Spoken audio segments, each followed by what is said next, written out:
In the frozen wasteland of Crow's Hollow, a woman nobody noticed made a choice that should have killed her. She rode into a killer storm with a bleeding stranger, leaving behind everything she knew for a chance at something more. What she found was worse than death: 8 starving men, a collapsing ranch, and a fight for survival that would test every ounce of strength she didn't know she had. This is her story. Stay until the end, hit that like button, and drop a comment with your city so I can see how far this tale travels. The wind didn't howl in Crow's Hollow. It shrieked. It tore through the narrow streets like something wounded and furious, ripping shutters from hinges and sending tin signs clattering into the frozen mud. The kind of wind that made people pull their coats tighter and walk faster, heads down, eyes on nothing but the next step forward. Mara Cole had learned to walk that way years ago. She moved through the late afternoon crowd outside Brennan's general store with the practiced invisibility of someone who'd spent a lifetime being overlooked. 26 years old, broad-shouldered, and heavy through the hips, her plain brown dress doing nothing to hide a body the world had long since decided wasn't worth noticing. Her dark hair was pulled back tight under a worn bonnet, a few stubborn strands escaping to whip across her round face. She kept her eyes down. Always down. "Watch yourself!" Man's elbow caught her shoulder as he pushed past, not even glancing back. Mara stumbled, her basket of potatoes tilting dangerously. She caught it with both hands, steadied herself, and kept walking. No point in saying anything. He probably hadn't even seen her. They never did. Crow's Hollow was dying. Everyone knew it. The silver mine had closed 2 years back, taking most of the town's reason for existing with it. Now it was just a collection of weathered buildings clinging to the edge of nowhere, populated by people too stubborn or too poor to leave. The boarding house where Mara worked was one of the few places still operating, barely. Mrs. Brennan ran it with an iron fist and a permanent scowl, and Mara cooked, cleaned, and tried to stay out of the way. That was her talent, really, staying out of the way. She turned down the alley behind the store, taking the long route back to avoid the crowd. The temperature was dropping fast, the kind of cold that got inside your bones and stayed there. Storm coming. A bad one, from the look of those clouds piling up on the horizon like dirty wool. The alley was narrow, flanked by the backs of buildings that had seen better days. Trash bins, broken crates, the smell of rotting vegetables. Mara walked quickly, her breath puffing white in the freezing air. That's when she heard it. A horse. Moving fast. Too fast for the icy ground. She barely had time to press herself against the wall before the animal burst around the corner, a big bay gelding, wild-eyed and lathered despite the cold. The man on its back was slumped forward, one hand tangled in the mane, the other pressed against his side. Blood. Dark and wet, soaking through his coat. The horse skidded to a halt in the narrow space, hooves scraping on ice. For a moment, Mara just stared. The man lifted his head with visible effort, and their eyes met. He was maybe 30, rough-featured with several days of dark stubble and a face carved hard by weather and work. His hat was gone, his brown hair plastered to his skull with sweat and melting snow, and his eyes, pale gray, like winter sky, held a kind of desperate clarity that made Mara's stomach clench. "Help!" The word came out cracked. "Please." Then he pitched sideways out of the saddle. Mara moved without thinking. She dropped her basket and lunged forward, catching him before he hit the ground. Or trying to. The man was solid muscle and dead weight, and they both went down hard, Mara's back slamming against the alley wall as she struggled to keep his head from cracking on the frozen dirt. "Jesus!" She grunted, her arms screaming as she tried to shift his weight. He was still conscious, barely, his breath coming in short gasps against her shoulder. Up close she could see the wound, a deep gash along his left side, just above his belt. Not a clean cut. Something had torn him open. "Sir?" Her voice came out higher than she meant it to. "Sir, what happened?" His eyes found hers again, focused with effort. "Ranch. 10 miles. North. Men starving." Each word cost him. "Need. Cook. Need help." Mara's mind spun. This man, this stranger, had ridden through a coming blizzard with a wound that should have dropped him miles ago. For what? A cook? "You need a doctor," she said, trying to keep her voice steady. "I'll get—" "No time." His hand shot up, catching her wrist with surprising strength. "Storm's coming. Hour, maybe less. I go back now, or—" He didn't finish. didn't need to. You'll die if you ride in your condition, Mara said flatly. I'll die if I don't. His grip tightened. Those men will die. Ranch will die. Everything. He coughed, and blood flecked his lips. I need someone. Anyone. You can cook? Yes, but then come with me. The words hung in the frozen air between them. Absolutely insane. This man was clearly delirious from blood loss. Riding into a blizzard with a dying stranger to cook for a ranch full of men she'd never met, in a place she'd never been? Mara opened her mouth to say no, to call for help, to do the sensible things she'd done every day of her invisible life. Instead, she heard herself ask, how bad is the storm going to be? Something like relief flashed across his face. Bad. Real bad. But I know the way. Done it 100 times. Another cough. We leave now. We make it before it hits full. Maybe. Maybe, Mara repeated. Better odds than I got alone. She should have walked away. Should have called for Mrs. Brennan, for someone, anyone else. But looking at this man, this stranger who'd ridden through hell to find help for people he clearly cared about, something shifted inside her chest. When was the last time anyone had needed her, really needed her? When was the last time she'd been anything other than invisible? What's your name? She asked. Darren. Darren Hale. Mara Cole. She took a breath. I need 2 minutes. Can you stay on the horse that long? Darren's eyes widened slightly. You're saying yes? I'm saying I need 2 minutes, Mara repeated. Don't bleed to death before I get back. She didn't wait for an answer. Moving on pure adrenaline now, she hauled herself up, grabbed her scattered potatoes, and ran. The boarding house was 3 buildings down. Mara burst through the back door into the kitchen, startling old Tom, who was supposed to be washing dishes, but was mostly just staring into space. Tell Mrs. Brennan I'm leaving, Mara said, already moving toward the tiny room off the kitchen where she slept. Tom blinked. What? Tell her I quit. Tell her... Mara grabbed her other dress, her spare stockings, the small bundle of things that represented everything she owned in the world. Tell her thank you for the work. Miss Cole, you can't just... But Mara was already gone, back out into the alley where Darren was struggling to get back on his horse. She shoved her bundle into his saddlebag and turned to face him. I can't ride, she said bluntly. Darren stared at her. Then impossibly, he almost smiled. That's all right. Horse can carry double. You'll have to hold on to me, though. Tight. He reached down with his good arm. Mara looked at his hand, calloused, blood-stained, shaking slightly from effort and pain. Then she looked at the darkening sky, at the storm building on the horizon like a wall. She took his hand. Getting up behind him was awkward and graceless. The horse danced sideways, nervous, and Mara had to grab Darren's coat to keep from sliding off. Her arms went around his waist, and she felt him stiffen, whether from pain or surprise, she couldn't tell. Hold tighter, he said through gritted teeth. This is going to be rough. Wait, Mara said suddenly. Your wound, I should... No time. Darren kicked the horse into motion. We bind it up when we get there. If we don't move now, we won't get there at all. The horse lunged forward, and Mara grabbed on for dear life. They burst out of the alley and onto the main street. A few heads turned, but Mara didn't look back. Didn't let herself think about what she was doing, about the insanity of this choice. The town fell away behind them. Ahead, the open prairie stretched out like a frozen ocean, and above it, the sky was turning the color of a bruise. Darren pointed the horse north and let it run. The first hour was the worst. Darren pushed the horse hard. Too hard for the conditions, but Mara understood why. They were racing the storm, and the storm was winning.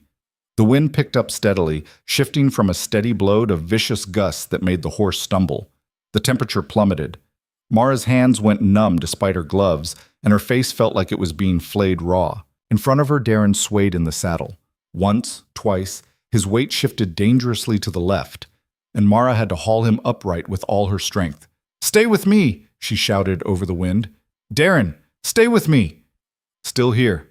His voice was faint. Watch for 3 hills, shaped like knuckles. Then west. Mara squinted into the gathering darkness.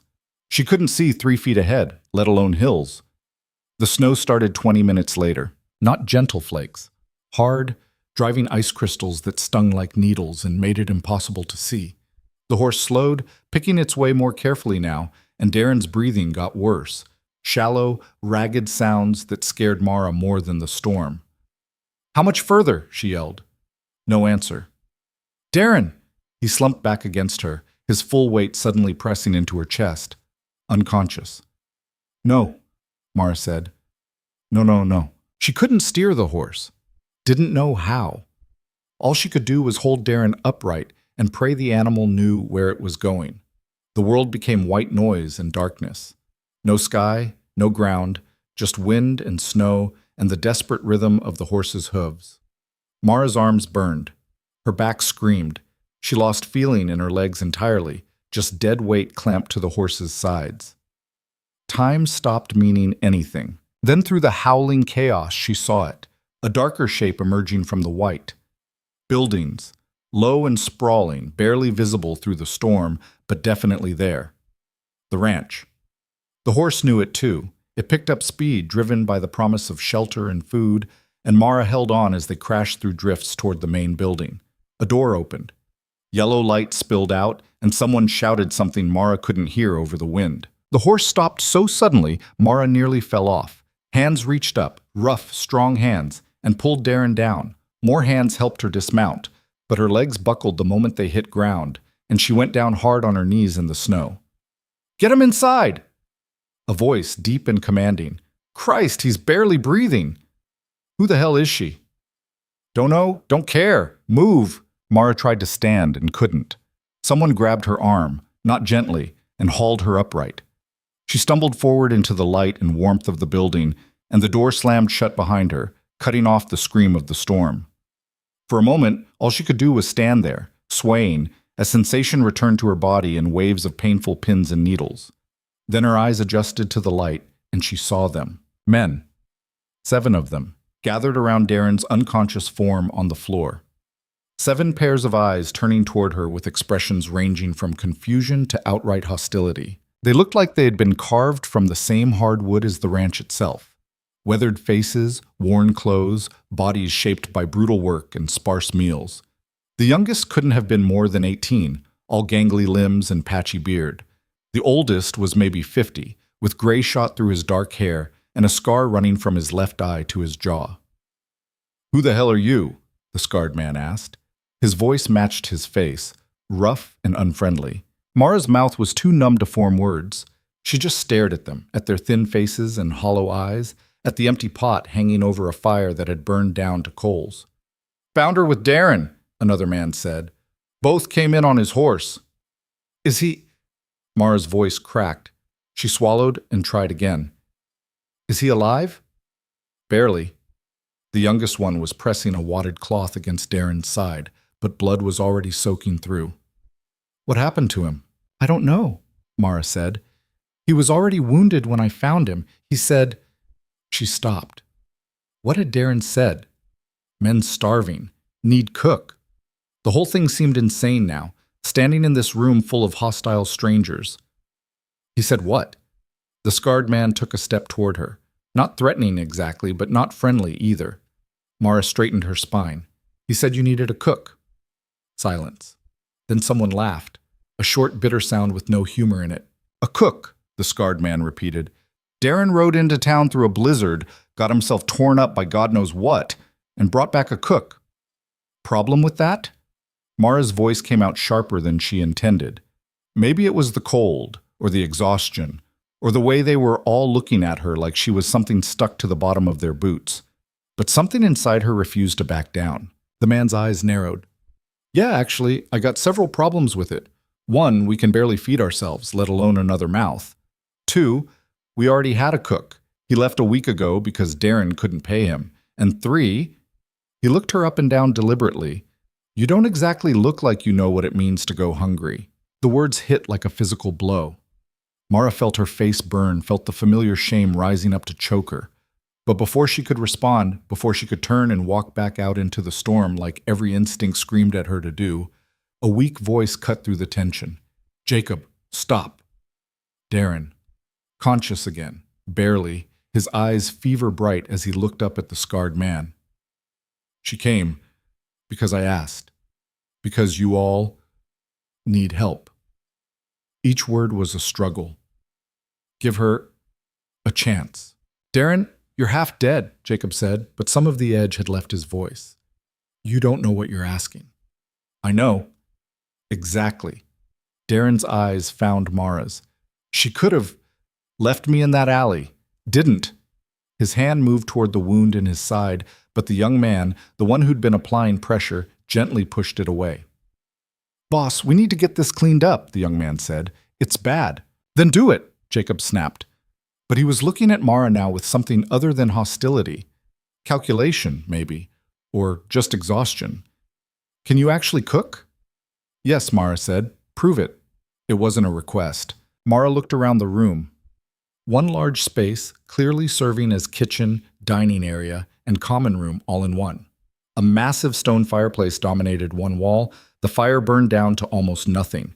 Rough wooden table, benches, shelves that should have been stocked with food, but were mostly empty. A few sacks of flour, some dried beans, what looked like half a side of bacon gone hard with age. Her professional eye, honed from years of making Mrs. Brennan's inadequate supplies stretch to feed a boarding house full of miners, took it all in and started calculating. I'll need that fire built up, she said, and water, lots of it. We're not wasting fuel. You want me to prove I can cook? I need a fire, Mara interrupted.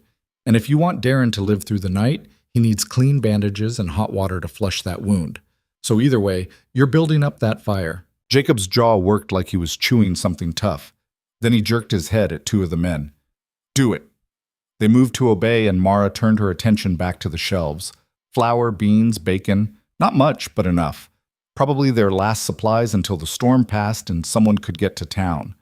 If she screwed this up, if she wasted what little they had… No, she couldn't think like that. Someone get me that pot, she said, pointing, and a knife, and whatever vegetables you've got stored. Root cellar? Out back, one of the men said. But you can't go out there now, the storm. Then one of you goes. Mara was already tying back her sleeves. Potatoes, onions, carrots if you have them. Whatever hasn't frozen or rotted. Move. To her surprise, the man moved. The next hour was controlled chaos. Mara worked with the focused intensity of someone who'd spent years cooking for crowds with inadequate supplies. She got the fire roaring, set water to boil in the big pot, and started working on the bacon, soaking the hardened meat in hot water to rehydrate it, then slicing it thin to render the fat. Around her, the men worked on Darren. She caught glimpses through the activity. The young one, who she learned was named Tommy, cleaning the wound with hands that shook but didn't falter. Jacob barking orders but also fetching supplies with surprising gentleness. Another man, gray-bearded and quiet, holding Darren still when the pain made him thrash. Darren didn't scream. He went white and silent, teeth clenched so hard Mara thought they might crack. But he didn't scream. She forced herself to focus on the food. Bacon fat sizzling in the pan. Onions, blessedly they had onions, chopped rough and thrown in to soften. The flour mixed with water and salt to form crude dumplings. Beans that had been soaking God knew how long, drained and added to the pot with chunks of potato and carrot. It wasn't elegant. It wasn't fancy. But as the smell started to fill the room, rich and savory and real, she saw heads turn. Saw the hollow-eyed stares fix on the pot with an intensity that made her stomach twist. They really were starving. How long since you all ate? She asked, not looking up from her work. Silence. Then Jacob. We had beans yesterday morning. Yesterday morning. One meal in the last 36 hours. Jesus, Mara muttered. He ain't been much help lately, Jacob said, but there was dark humor in it now, rather than hostility. The stew, because that's what it was really, just a rough frontier stew, took another 30 minutes to come together. Mara added the last of her precious salt, tasted it, adjusted. Not great, but hot, and filling, and better than nothing. Bowls, she said. They appeared like magic. 7 bowls, mismatched and battered. Mara filled them one by one, making sure each portion was equal, and watched as 7 grown men descended on the food like they hadn't eaten in a week. Maybe they hadn't. She filled a smaller portion and carried it over to where Darren lay on a makeshift bedroll near the fire. Tommy had finished bandaging the wound, Neat work, she noted, but Darren's face was gray with pain and exhaustion. Think you can eat something? She asked quietly. Darren's eyes opened. You actually did it. Made stew, not exactly a miracle. But she knelt beside him and offered the bowl.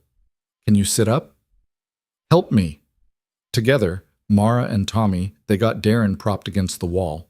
He took the bowl with shaking hands and managed 3 spoonfuls before he had to stop, breathing hard. That's good, Tommy said encouragingly. That's real good, boss. Tastes like heaven, Darren said. His eyes found Mara's. Thank you. Thank me when you don't die, Mara said, but something in her chest loosened slightly. She stood and turned back to find Jacob watching her. The scarred man's expression was unreadable, but when he spoke, his voice had lost most of its edge. Not bad, he said, gesturing at his empty bowl. For a first try. It wasn't exactly praise, but it wasn't condemnation either. There's more, Mara said. Not much, but enough for seconds if anyone wants them. They all wanted seconds. Later, after the pot had been scraped clean and the men had started to settle for the night, sprawling on bedrolls around the fire like exhausted dogs, Jacob approached her again. There's a room, he said, jerking his head toward a door at the far end of the building. Nothing fancy, used to be the cook's quarters. You'll be in there. Mara looked at the door, then back at Jacob. And tomorrow? Tomorrow you cook breakfast, same as you did tonight. Make what we got stretch as far as it'll go. He paused. Darren was right. We need help. Question is whether you can handle it. I can handle it, Mara said. Jacob studied her for a long moment. Then he nodded once and walked away. Mara made her way to the room. It was small, barely more than a closet, with a narrow cot, a trunk, and a small window that rattled in the wind. The previous cook had left in a hurry, apparently. There was still a spare shirt hanging on a peg, and the trunk held a jumble of cooking implements and old newspapers. She sat on the cot, and only then did the full weight of what she'd done hit her. She'd left everything, her job, the boarding house, the only life she'd known. Ridden into a blizzard with a stranger and ended up at a failing ranch full of hostile, starving men. No way back to town until the storm passed, which could be days. No guarantee they'd even keep her once Darren recovered, if he recovered. And yet, Mara looked down at her hands. They were red and chapped from work, flecked with scars from years of kitchen accidents. Working hands. Strong hands. Useful hands. For the first time in longer than she could remember, someone had needed what she could do. Really needed it. Not just gone through the motions while she stayed invisible in the background, but actually depended on her. It terrified her. It also felt like waking up. Outside, the storm howled and threw itself against the walls. Inside, 7 men slept the heavy sleep of the exhausted and finally fed. In the main room, Darren's breathing was rough but steady, and the fire Tommy had banked for the night glowed warm and red. Mara lay down on the narrow cot, pulled the thin blanket over herself, and listened to the wind. She didn't know what tomorrow would bring. Didn't know if she could really do this, if she could survive in this harsh place with these hard men. But she'd made her choice, and Mara Cole was done being invisible. Mara woke to the sound of someone choking.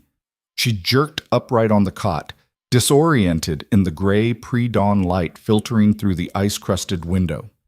For a moment she couldn't remember where she was. Then it all came rushing back.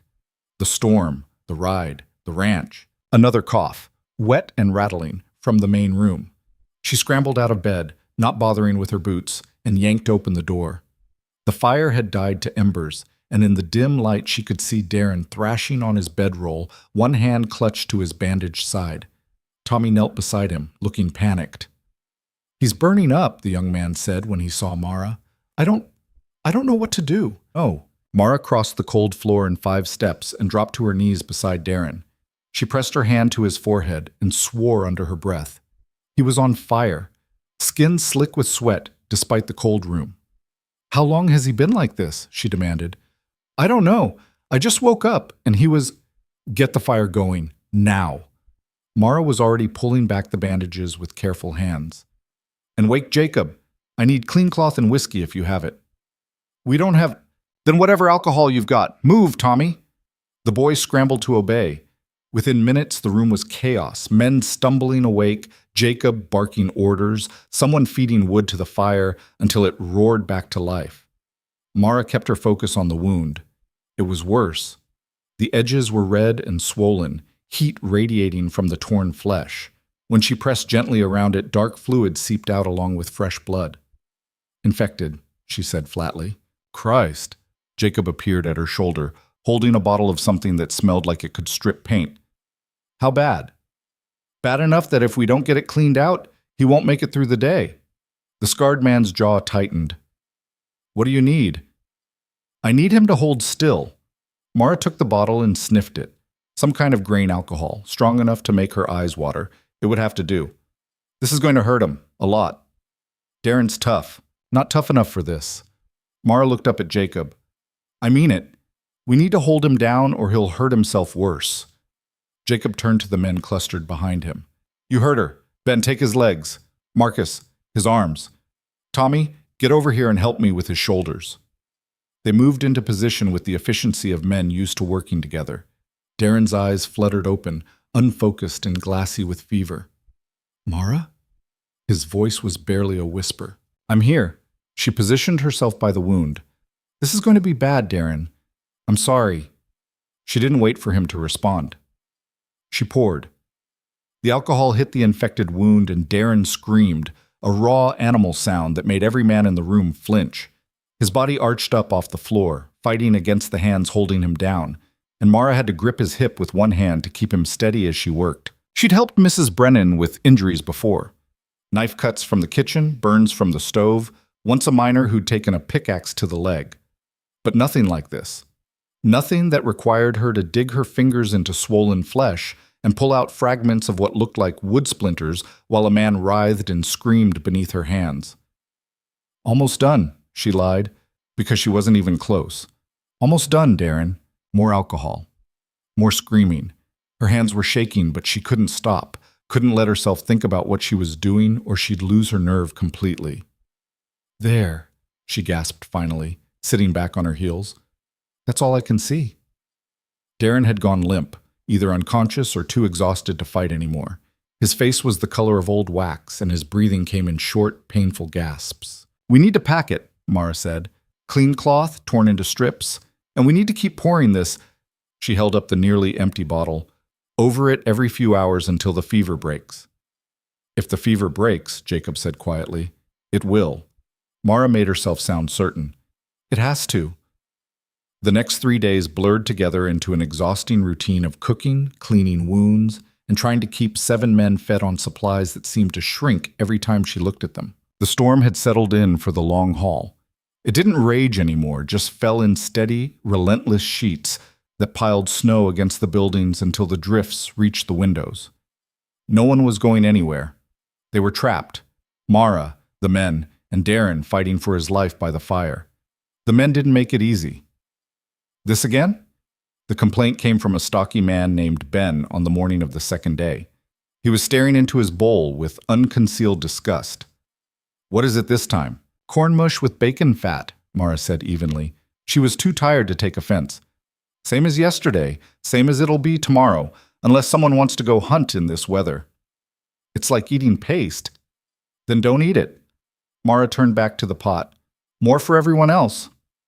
"I didn't say I wasn't going to eat it," Ben muttered, but he attacked the mush with his spoon like it had personally offended him. Jacob, sitting at the far end of the table, caught Mara's eye and gave her the smallest nod. Progress, she supposed. At least they were eating without outright rebellion. It was Marcus who proved to be the real problem. He was maybe 20, 21, with the kind of cocky swagger that came from being young and convinced the world owed him something. He'd been watching Mara with undisguised hostility since she arrived, and on the 3rd morning, he finally spoke up. "Why are we wasting food on her?" he said, loud enough for everyone to hear. "She's eating the same as us, and she ain't doing nearly the work." Mara, who had been up since before dawn tending Darren's fever and preparing breakfast, felt something cold settle in her stomach. "You got something to say, Marcus? Say it to her face," Jacob said. His voice was quiet, but there was warning in it. Marcus stood up, all youthful bravado. "I'm just saying what everyone's thinking. We got 8 mouths to feed now instead of 7. And for what? Corn mush and stew? I could make that myself." Then why didn't you? Mara asked. She set down the ladle and turned to face him. The week before I got here, when your last cook left. Why didn't you step up and feed everyone? That ain't my job. It wasn't mine either until 3 days ago. Mara crossed her arms. I had a job, a place to sleep, 3 meals a day and a wage. I left all that to come here. So if you think I'm not earning my keep, Marcus, maybe you should try managing these supplies yourself and see how long you last. Marcus's face flushed red. You think you're something special because you can boil water and stir a pot? My ma could cook better than this in her sleep. Then maybe you should have ridden into town and brought back your ma instead of complaining about what you've got. Someone snorted. Tommy, trying to hide a laugh. Marcus's flush deepened to purple. You got a smart mouth for someone who— Enough! Jacob's voice cracked like a whip. Marcus, sit down and finish your breakfast. Then you're on firewood duty, and if I hear one more word about the food, you'll be on latrine duty for a week. Marcus sat, but the look he shot Mara was pure poison. She turned back to the pot, her hand steady, even though her heart was hammering. She'd made an enemy. Great. That afternoon, while the men were out doing whatever work could be managed in the lull between snowfalls, Mara sat with Darren. His fever had broken that morning, finally, leaving him weak as a kitten but conscious and clear-eyed. You should eat something, she said, offering him a bowl of broth she'd made from bacon bones and the last of the onions. You should eat something, Darren countered. His voice was rough from days of delirium. You look half dead yourself. I'm fine. You're a terrible liar. But he took the bowl and managed a few sips. Marcus giving you trouble? Nothing I can't handle. He's young and scared. Darren shifted on his bedroll, wincing at the pull on his wound. They all are, though they'll never admit it. This ranch is all they've got. If it fails, they've got nowhere to go. Is it failing? Mara asked quietly. Darren was quiet for a long moment. Yeah, he said finally. It is. Has been for 2 years now. Bad drought the first summer, then cattle disease, then the market crashed and beef prices went through the floor. We've been hanging on by our fingernails, selling off stock just to buy supplies. That's why the cook left. I couldn't pay him. Couldn't pay any of them, really. They stay because— He trailed off, but Mara understood. They stayed because they had nowhere else to go. Because Jacob and Tommy, and even cocky young Marcus had thrown their lot in with this place, with Darren, and they were too stubborn or too desperate to quit. Why did you go to town? She asked. What happened to you out there? Darren's hand moved to his bandaged side. Wolf. A big one, half-starved and desperate. It came after the last calf we had left in the near pasture. I went out to scare it off and— He shook his head. Stupid. Should have taken a gun. By the time I got it off me, I was torn up pretty bad and the calf was dead anyway. And you rode into town in that condition. Had to. We were down to scraps, and none of the others know the trail well enough in bad weather. It was me or nobody. His pale eyes found hers. I wasn't looking for a cook specifically, just someone. Anyone who could help keep this place running long enough for me to heal up. When I saw you in that alley. You saw someone desperate enough to say yes, Mara finished. I saw someone strong enough to hold me up when I fell, Darren corrected quietly. There's a difference. Mara didn't know what to say to that, so she said nothing. Just sat there while Darren finished his broth and the wind rattled the windows. By the 4th day, patterns were forming. Mara woke before dawn, started the fire, and began working on whatever meals she could scrape together from their dwindling supplies. The men would stumble in, eat without much complaint, except Marcus, and then disperse to their various tasks. Tommy usually stayed close, helping with dishes or fetching water, chattering away about the ranch and the men and anything else that crossed his mind. Been here 3 years, he told Mara one morning while they scraped bowls clean. Came out from Kansas with my pa. He was going to work here too, but he died first winter. Pneumonia. Darren let me stay on anyway, even though I was just 15 and didn't know a damn thing about ranching. That was good of him, Mara said. Darren's good people. Tommy's young face was earnest. They all are, really. Even Marcus. He's just got a lot of pride, you know? His family lost their farm back east, came out here thinking they'd start over, but his pa drank himself to death and his ma took off with a traveling salesman. Marcus has been trying to prove he's worth something ever since. Mara glanced toward the door where Marcus had disappeared earlier, shoulders hunched against the cold. worth something. She understood that feeling better than Tommy probably realized. "What about the others?" she asked. Tommy launched into descriptions with enthusiasm. Ben was solid and steady, a former soldier who didn't talk much about the war. Gray-bearded Sam had been a trail cook before his knees gave out. Marcus she already knew about.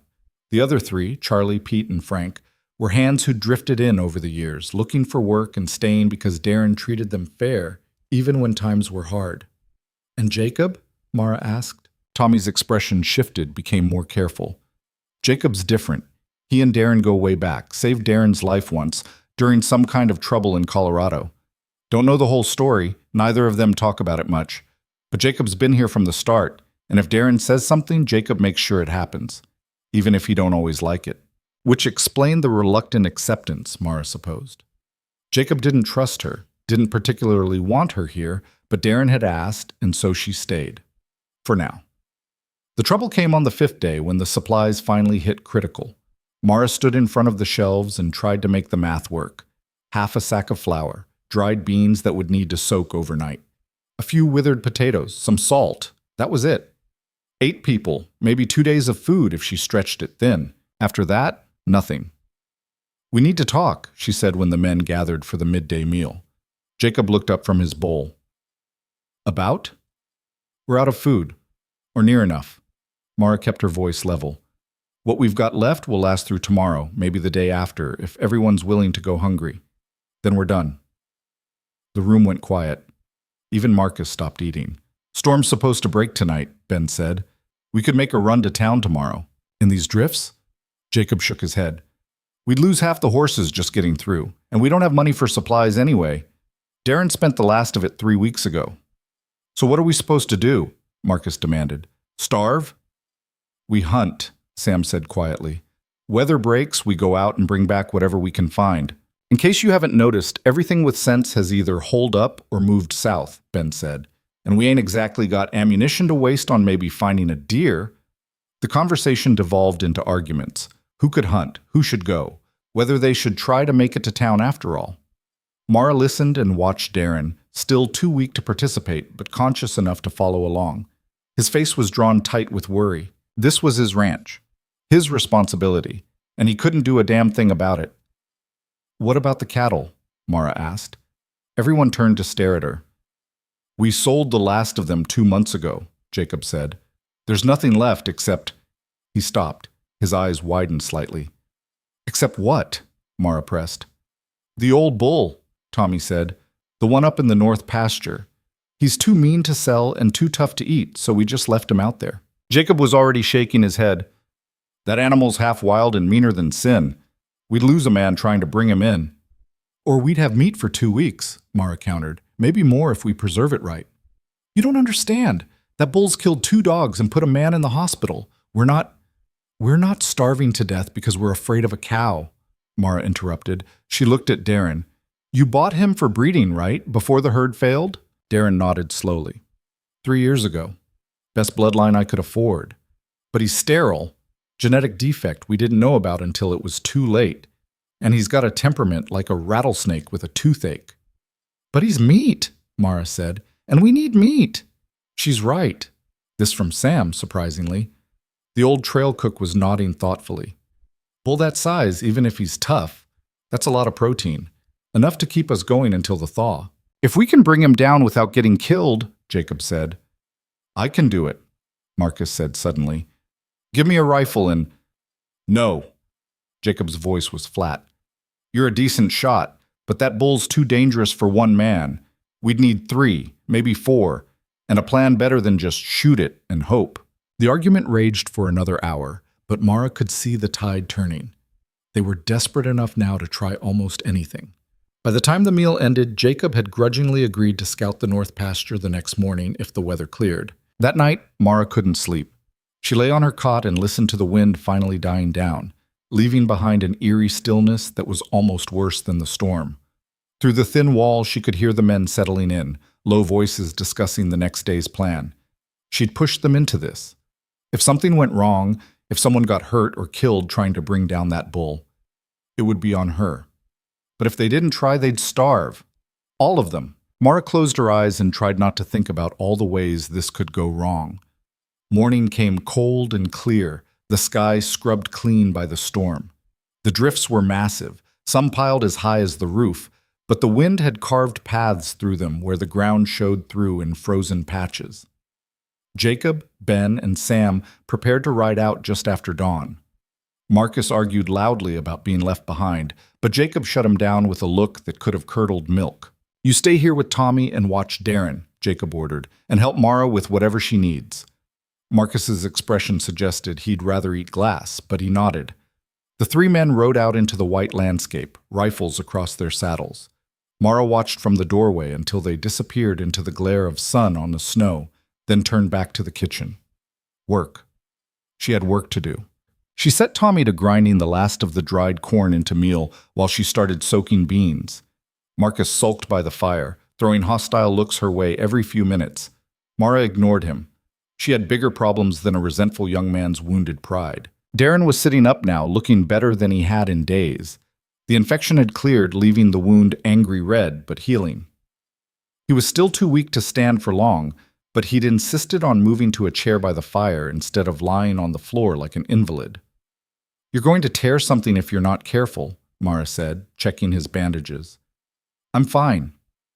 "You're stubborn," says the woman who rode into a blizzard with a stranger. But Darren's mouth quirked in what might have been a smile. "How long do you think they'll be out there?" "Few hours, maybe. Depends on how far north that pasture is and whether they can find the bull." Mara tied off the clean bandage. "You should rest while you can." "Can't rest." Darren's eyes were on the door. "If something goes wrong out there..." He didn't finish, but he didn't need to. Mara understood. These were his men, his responsibility. Sitting here useless while they risked their lives was probably killing him worse than the wound had. The hours crawled past. Tommy and Mara finished what work there was to do and then just waited. Marcus paced like a caged animal. Even Darren's legendary patience seemed to be wearing thin. When the door finally banged open in the late afternoon, they all jumped. Jacob stumbled in first, followed by Ben half-carrying Sam. All three were covered in blood. "What happened?" Mara was already moving, grabbing clean cloth and water. "Who's hurt?" "Sam took a horn to the ribs," Ben said, helping the old man to a chair. "We got the bull down, but it wasn't pretty." Sam was breathing in short, careful gasps, one hand pressed to his left side. When Mara pulled his coat open, she found his shirt soaked red and a deep gash running from his lowest rib down to his hip. "Jesus," Tommy whispered. "Out of the way," Mara ordered, already assessing the wound. Deep, still bleeding, but the blood was dark red, not bright, not arterial. "I need more light and something to stitch with, now." The men scrambled to obey. Within minutes, Mara had Sam laid out on the table under every lamp they owned, his shirt cut away to expose the full extent of the injury. It was bad, worse than Darren's wound, and she'd barely managed that one. "You ever stitch up a man before?" Jacob asked quietly. "I've stitched up plenty of kitchen accidents," Mara said. Her hands were shaking. "But nothing like this." "Can you do it?" Mara looked at Sam's gray face, at the blood still seeping from the wound, at the old man's eyes watching her with something like trust. "I have to," she said. She'd helped Mrs. Brennan stitch up minor cuts a dozen times, but this wasn't minor. This was muscle and fascia torn open, layers of tissue that needed to be closed separately or the whole thing would tear right open again. Mara forced herself to breathe slowly, forced her hands to stop shaking. She'd talked them into hunting that bull. If Sam died because of her... No, she couldn't think like that. "Tommy, hold that lamp closer. Ben, I need you to hold his shoulders. Marcus..." She turned to find the young man white-faced but standing ready. "His legs. He's going to try to move, and we can't let him." They positioned themselves. Mara threaded the needle with shaking hands and poured alcohol over Sam's wound. The old man screamed. It took 2 hours. 2 hours of careful, agonizing work, pulling flesh back together layer by layer while Sam drifted in and out of consciousness. Mara's back screamed from bending over the table. Her hands cramped around the needle. Sweat ran into her eyes, and twice she had to stop and vomit into a bucket before continuing. But she didn't quit. Finally, impossibly, she tied off the last stitch and sat back. The wound was closed. Not pretty, not even particularly neat, but closed. Done. she whispered. Sam was unconscious now, his breathing shallow but steady. Ben and Marcus carefully moved him to a bedroll by the fire, and Mara stumbled back from the table on legs that barely held her. "You did good," Jacob said. He was watching her with an expression she couldn't quite read. "Real good." "He could still die," Mara said. "Infection? Or he's alive now. That's because of you." Jacob handed her a cup of water. "Drink this. Then you should rest." But Mara was looking at the blood on her hands, at Sam's pale face, at the men gathered around watching her with something that might have been respect. "The bull," she said. "You got it?" "Strung up and field-dressed in the north pasture," Ben said. "It'll freeze solid overnight. Tomorrow we'll haul it back in pieces." "That's a week's work," Jacob said. "Maybe more. But we'll have meat. You were right about that." Mara nodded numbly. She'd been right. They had food now. And Sam was alive. She'd done it. The realization hit her all at once, and her legs finally gave out. She sat down hard on the bench, still holding the bloody needle, and started to laugh. Or maybe cry. She wasn't entirely sure. "Hey!" Tommy's hand on her shoulder was gentle. "You okay?" "I'm fine," Mara managed. I need a minute." They gave her the minute. Gave her the rest of the night, actually. Someone else made dinner. Corn mush again, but nobody complained. Someone cleaned up the table and washed the blood away. Someone banked the fire and made sure both Darren and Sam were settled for the night. Mara sat by the fire and stared at nothing, her mind replaying every moment of the last 2 hours, every choice she'd made, every time her hands had almost slipped. "You saved his life." Darren's voice was quiet. He'd pulled his chair closer without her noticing. "You know that, right?" "I don't know anything," Mara said. "I just did what needed doing." "That's what I'm saying." Darren leaned forward slightly, wincing at the pull on his own healing wound. "Most people can't do that.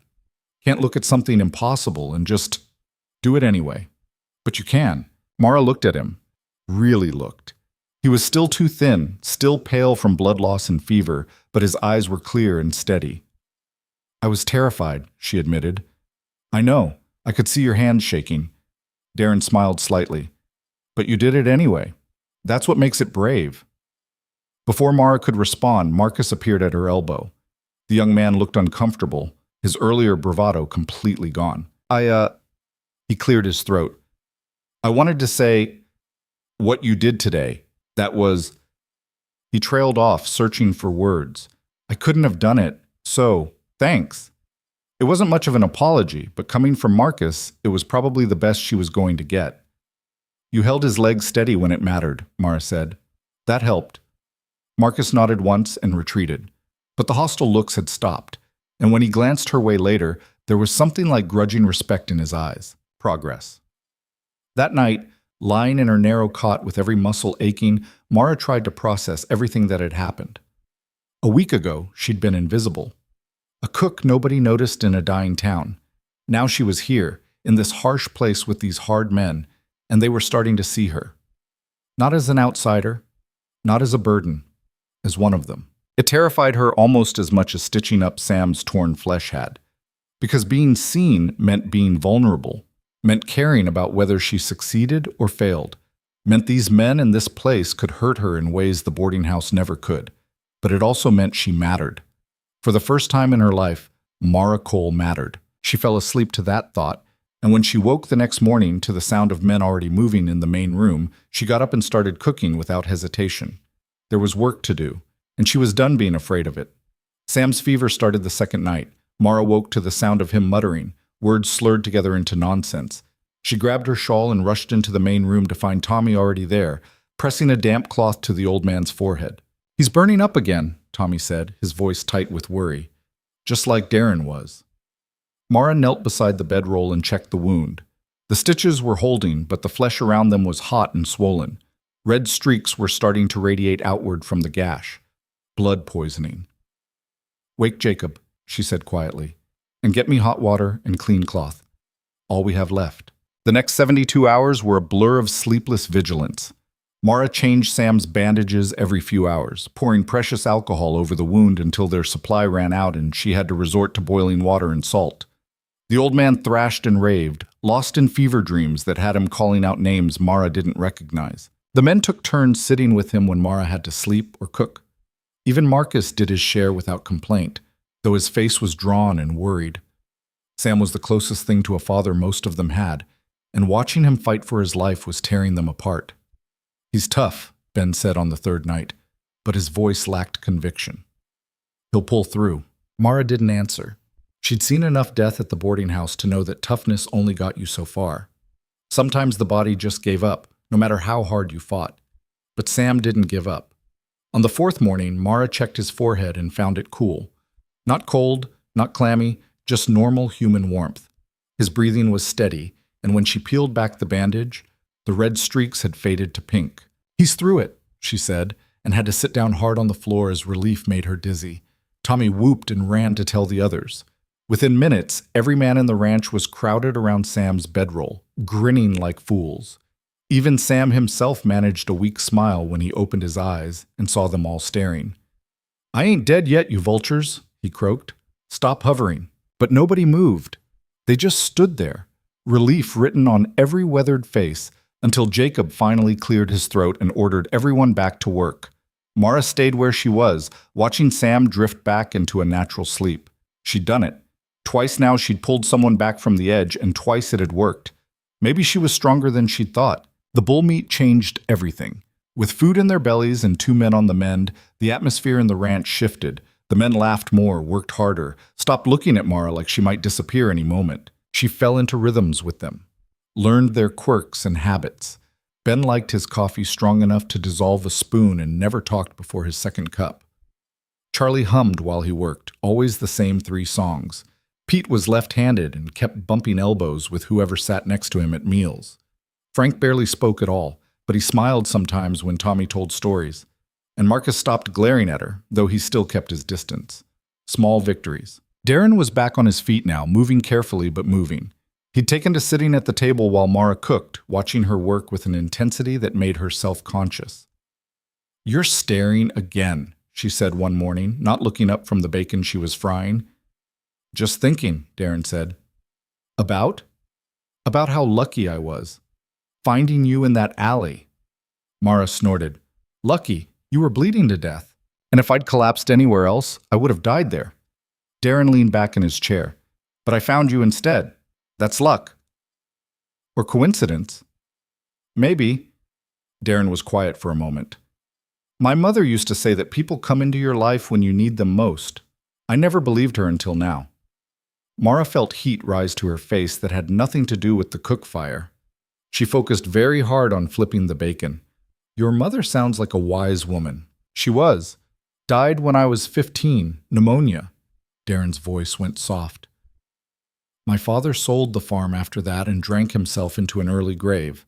Left me with nothing but debts and a pair of boots that didn't fit right."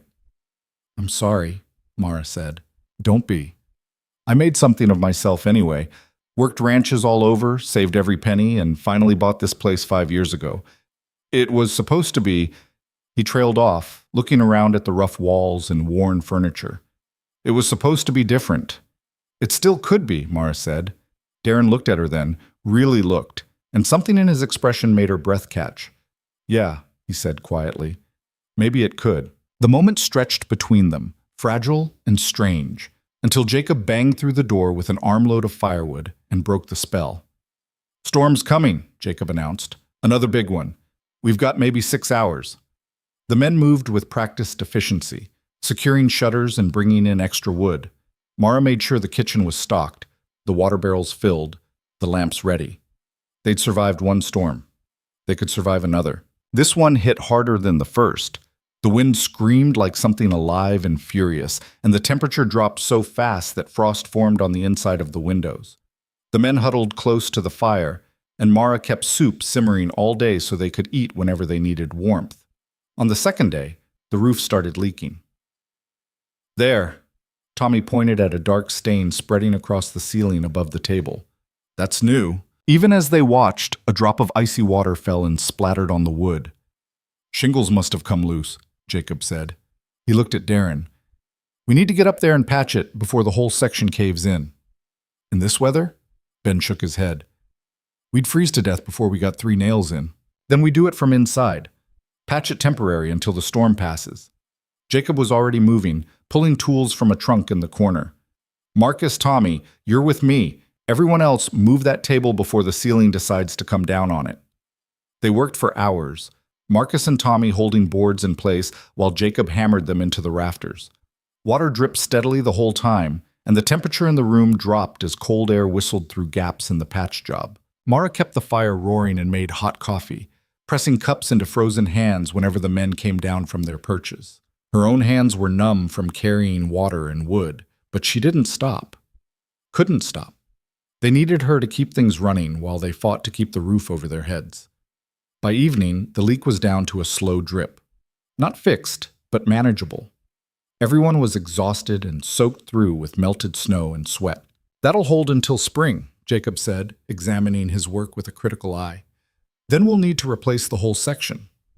Add it to the list, Darren said tiredly. Mara looked at him. What list? The list of things we can't afford to fix, Darren said.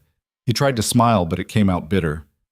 The barn needs new boards. 3 fence lines are down. We lost half the chicken coop to that first storm. And now the roof's going. This place is falling apart, and I don't have the money to stop it. The defeat in his voice cut deeper than Mara expected. This man who'd ridden through a blizzard bleeding and desperate, who'd fought off a wolf with his bare hands, who'd built this ranch from nothing, he sounded beaten. Then we make do, Mara said firmly. We patch what we can, work around what we can't, and we keep going. That's what you do, isn't it? Keep going. Darren looked at her like she'd said something profound instead of stating the obvious. Yeah, he said finally. That's what we do. The storm blew itself out overnight, leaving behind a landscape transformed into something alien and beautiful. Snow piled higher than a man's head in drifts, and icicles hung from the eaves like crystal teeth. The sun came out for the first time in a week, and the whole world blazed white. It was also colder than anything Mara had ever experienced, the kind of cold that made breathing hurt, that turned exposed skin numb in seconds. But the men had work to do, always work. They bundled up in every scrap of wool and leather they owned and headed out to check on what was left of the outbuildings and livestock. Mara watched them go, then turned her attention to Sam. The old man was sitting up now, still too weak to work but improving daily. He'd started helping with small tasks, peeling potatoes, shelling beans, anything he could do without moving much. You're fussing, Sam said as Mara checked his bandages for the 3rd time that morning. I'm making sure you don't tear these stitches. I'm fine. Hell, I'm better than fine. Another week and I'll be back on my feet proper. Sam caught her hand. You saved my life, girl. You know that? Mara pulled her hand back, embarrassed. I just did what needed doing. That's what makes it matter. Sam's weathered face was serious. Most people freeze up when things get bad. You don't. You see what needs doing and you do it, no matter how hard or scary it is. That's a rare thing. It doesn't feel rare, Mara said quietly. It feels like survival. Same thing most days. Maybe it was. Maybe survival and courage were just 2 words for the same desperate necessity. Mara had never thought of herself as brave, but looking at Sam's healing wound, at Darren moving around without wincing, at this rough place that was somehow still standing despite everything, maybe Sam was right. The men came back at midday with grim news. They'd lost 4 chickens to the cold, and one of the horses had a bad foot that needed tending, but the barn was still standing, and the remaining livestock had survived. Could have been worse, Jacob said, warming his hands by the fire. Could have been a lot worse. That became the theme of the next few weeks. Could have been worse. The roof leaked, but it didn't collapse. Food was tight, but they weren't starving. The cold was brutal, but nobody got frostbite. They were surviving by inches, holding on through sheer, stubborn will. Mara found herself falling into the rhythm of it. Wake before dawn, start the fire, cook breakfast, clean and mend while the men worked, cook lunch. More cleaning, more mending, preserving what meat they could, rationing what they couldn't, cook dinner, tend wounds and check supplies, sleep for a few hours and start over. It should have been exhausting, should have felt like slowly drowning, but instead Mara felt more alive than she ever had in Crow's Hollow. Here, her work mattered. Here, she mattered. She was learning other things too, how to read the weather by the taste of the air, how to tell when a horse was favoring a leg, which men needed privacy when they were hurting and which ones needed company. The 100 small details that made the difference between surviving and actually living. Tommy taught her to play cards, and she discovered she had a gift for bluffing that made even Jacob laugh when she cleaned them out 3 nights running. Ben showed her how to sharpen a knife properly. Frank, the silent one, turned out to be a decent hand at whittling and carved her a new spoon when her old one cracked. And Darren watched it all with those pale gray eyes, healing slowly but steadily, saying little but missing nothing. The accident happened on an ordinary Tuesday morning. Pete and Charlie were moving lumber in the barn, trying to shore up a section of wall before the next storm hit. Mara was in the kitchen, up to her elbows in bread dough, when she heard the shout. Not a curse, a scream. She dropped the dough and ran, arriving at the barn just behind Jacob and Ben. Inside, Charlie was pinned under a massive beam that had given way. One end rested across his chest, the other buried in a pile of collapsed lumber. Pete was trying to lift it, his face purple with effort, but the beam wouldn't budge. "Don't move him," Jacob shouted. "If that beam shifts wrong—" But Mara was already there, dropping to her knees beside Charlie. His face was gray, his breathing coming in short, whistling gasps. When she pressed her ear to his chest, she could hear the wrong sounds, wet crackles that made her stomach drop. Crushed ribs. Maybe punctured lung. Maybe worse. "We have to get this off him," she said. "I tried," Pete gasped. "It's too heavy." "Everyone," Jacob ordered. "On my count. 1, 2, 3. They heaved. Marcus appeared from nowhere and added his strength. Slowly, impossibly slowly, the beam lifted. Charlie screamed as the pressure shifted, and Mara had to grab his shoulders to keep him from thrashing. "Hold it," Jacob grunted. "Pete, pull him clear. Now." Pete grabbed Charlie under the arms and dragged him out from under the beam. The moment he was clear, the men let go, and the beam crashed back down, throwing up a cloud of dust and splinters. Charlie lay on the barn floor, gasping like a landed fish. His lips were starting to turn blue.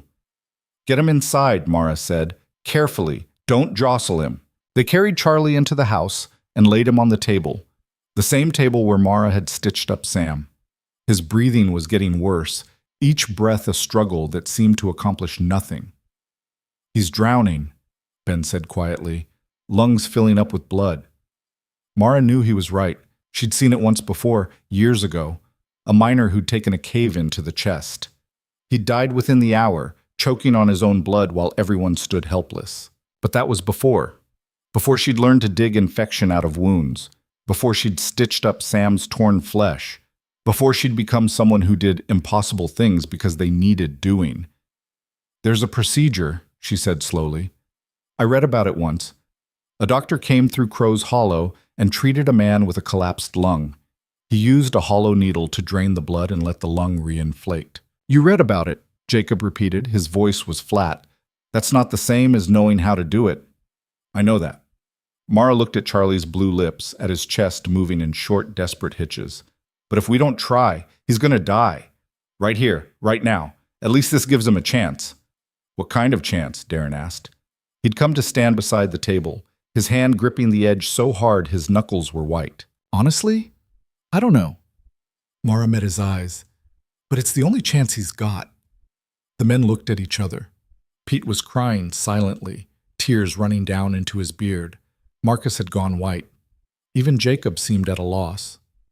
"If it was you," Darren said quietly, "lying there, would you want us to try?" Mara thought about it, really thought about it. "Yes," she said. "I'd rather die fighting than just give up." Darren nodded. "Then do it." "Wait!" Charlie's voice was barely a whisper, his eyes finding Mara's. "If I die, tell my sister, I'm sorry, about the money." "Tell her yourself," Mara said. "You're not dying today if I can help it." She just wished she felt as confident as she sounded. They didn't have a hollow needle. They had a leather-working awl, thin enough to pierce hide, and a short piece of hollow reed from the thatching supplies. Mara sterilized both in boiling water while Darren held Charlie's hand and talked to him in low, steady tones. "This is going to hurt," Mara said. "A lot. But you can't move, Charlie, no matter what. Do you understand?" Charlie managed a nod. Ben Marcus, hold his shoulders. Pete, his legs. Tommy. She looked at the young man's pale face. I need you to count his breaths. Out loud. If they stop or if they change, you tell me immediately. Tommy nodded, looking like he might be sick. Mara positioned herself beside Charlie, the awl in one shaking hand. She'd watched the doctor that day in Crow's Hollow. Watched him count ribs, find the space between them, insert the needle with one quick, sure thrust. She counted ribs now, her fingers pressing against Charlie's bruised skin. Found the spot. Took a breath. I'm sorry, she whispered. Then she drove the awl in. Charlie's scream cut off into a choked gurgle. His body arched up despite the hands holding him down, and for one horrible moment Mara thought she'd killed him. But then dark blood began welling around the awl, and she knew she was in the right place. Working quickly, she withdrew the awl and inserted the hollow reed before blood could pool. More blood came, flowing out through the reed in pulses that matched Charlie's heartbeat. Keep breathing, Mara said. That's it, Charlie. Keep breathing. Breaths are getting stronger, Tommy reported, his voice shaking. Not as shallow. Mara watched the blood flow. It was slowing now, going from a pulse to a trickle. And Charlie's lips, they were pinking up. Just slightly, but definitely there. It's working, she breathed. For the next 2 hours, Mara didn't move from Charlie's side. She monitored the reed, made sure it didn't clog, watched his breathing gradually stabilize. The men took turns holding him steady, talking to him, keeping him calm. When she finally felt confident enough to remove the reed, Charlie was breathing almost normally. Still painful, still labored, but his lips were pink and his eyes were clear. You're going to live, she told him, but you're staying in bed for at least 2 weeks. And if you even think about lifting anything heavier than a spoon, I'll put you right back on this table and you won't like what I do next. Charlie managed a weak laugh that turned into a cough. Yes, ma'am. They moved him carefully to a bedroll by the fire, patting him with every spare blanket they had. Pete sat beside him, still crying quietly, and nobody said a word about it. Mara walked outside. Her hands were shaking so badly she could barely open the door. The cold air hit her like a slap, but she welcomed it, needed it. She made it 3 steps from the house before her legs gave out, and she sat down hard in the snow. She'd done it. Again. 3 impossible things now, 3 lives pulled back from the edge. But this time had been different.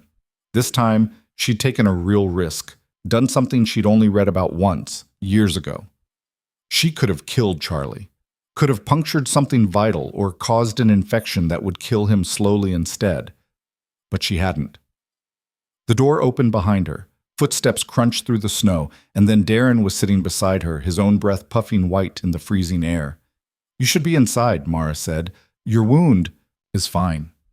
Darren was quiet for a moment. What you did in there? That was terrifying, Mara finished. I was going to say incredible. It was both. Mara looked at her hands, still stained with Charlie's blood. I didn't know if it would work. I couldn't watch him die without trying. That's what makes you different, Darren said.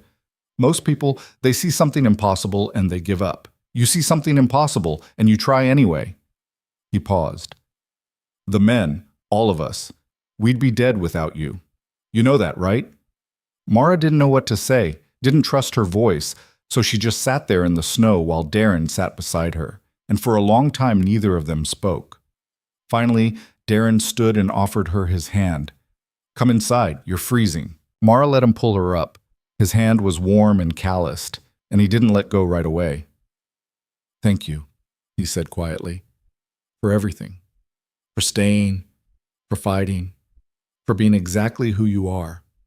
Then he turned and walked back to the house, leaving Mara standing in the snow with her heart doing strange things in her chest. That night, after the men had eaten and settled, after Charlie had been checked one more time and declared stable, Mara lay in her narrow cot and tried to understand what was happening to her. She'd come to this ranch out of desperation, left everything behind for a chance, any chance, at something more than invisibility.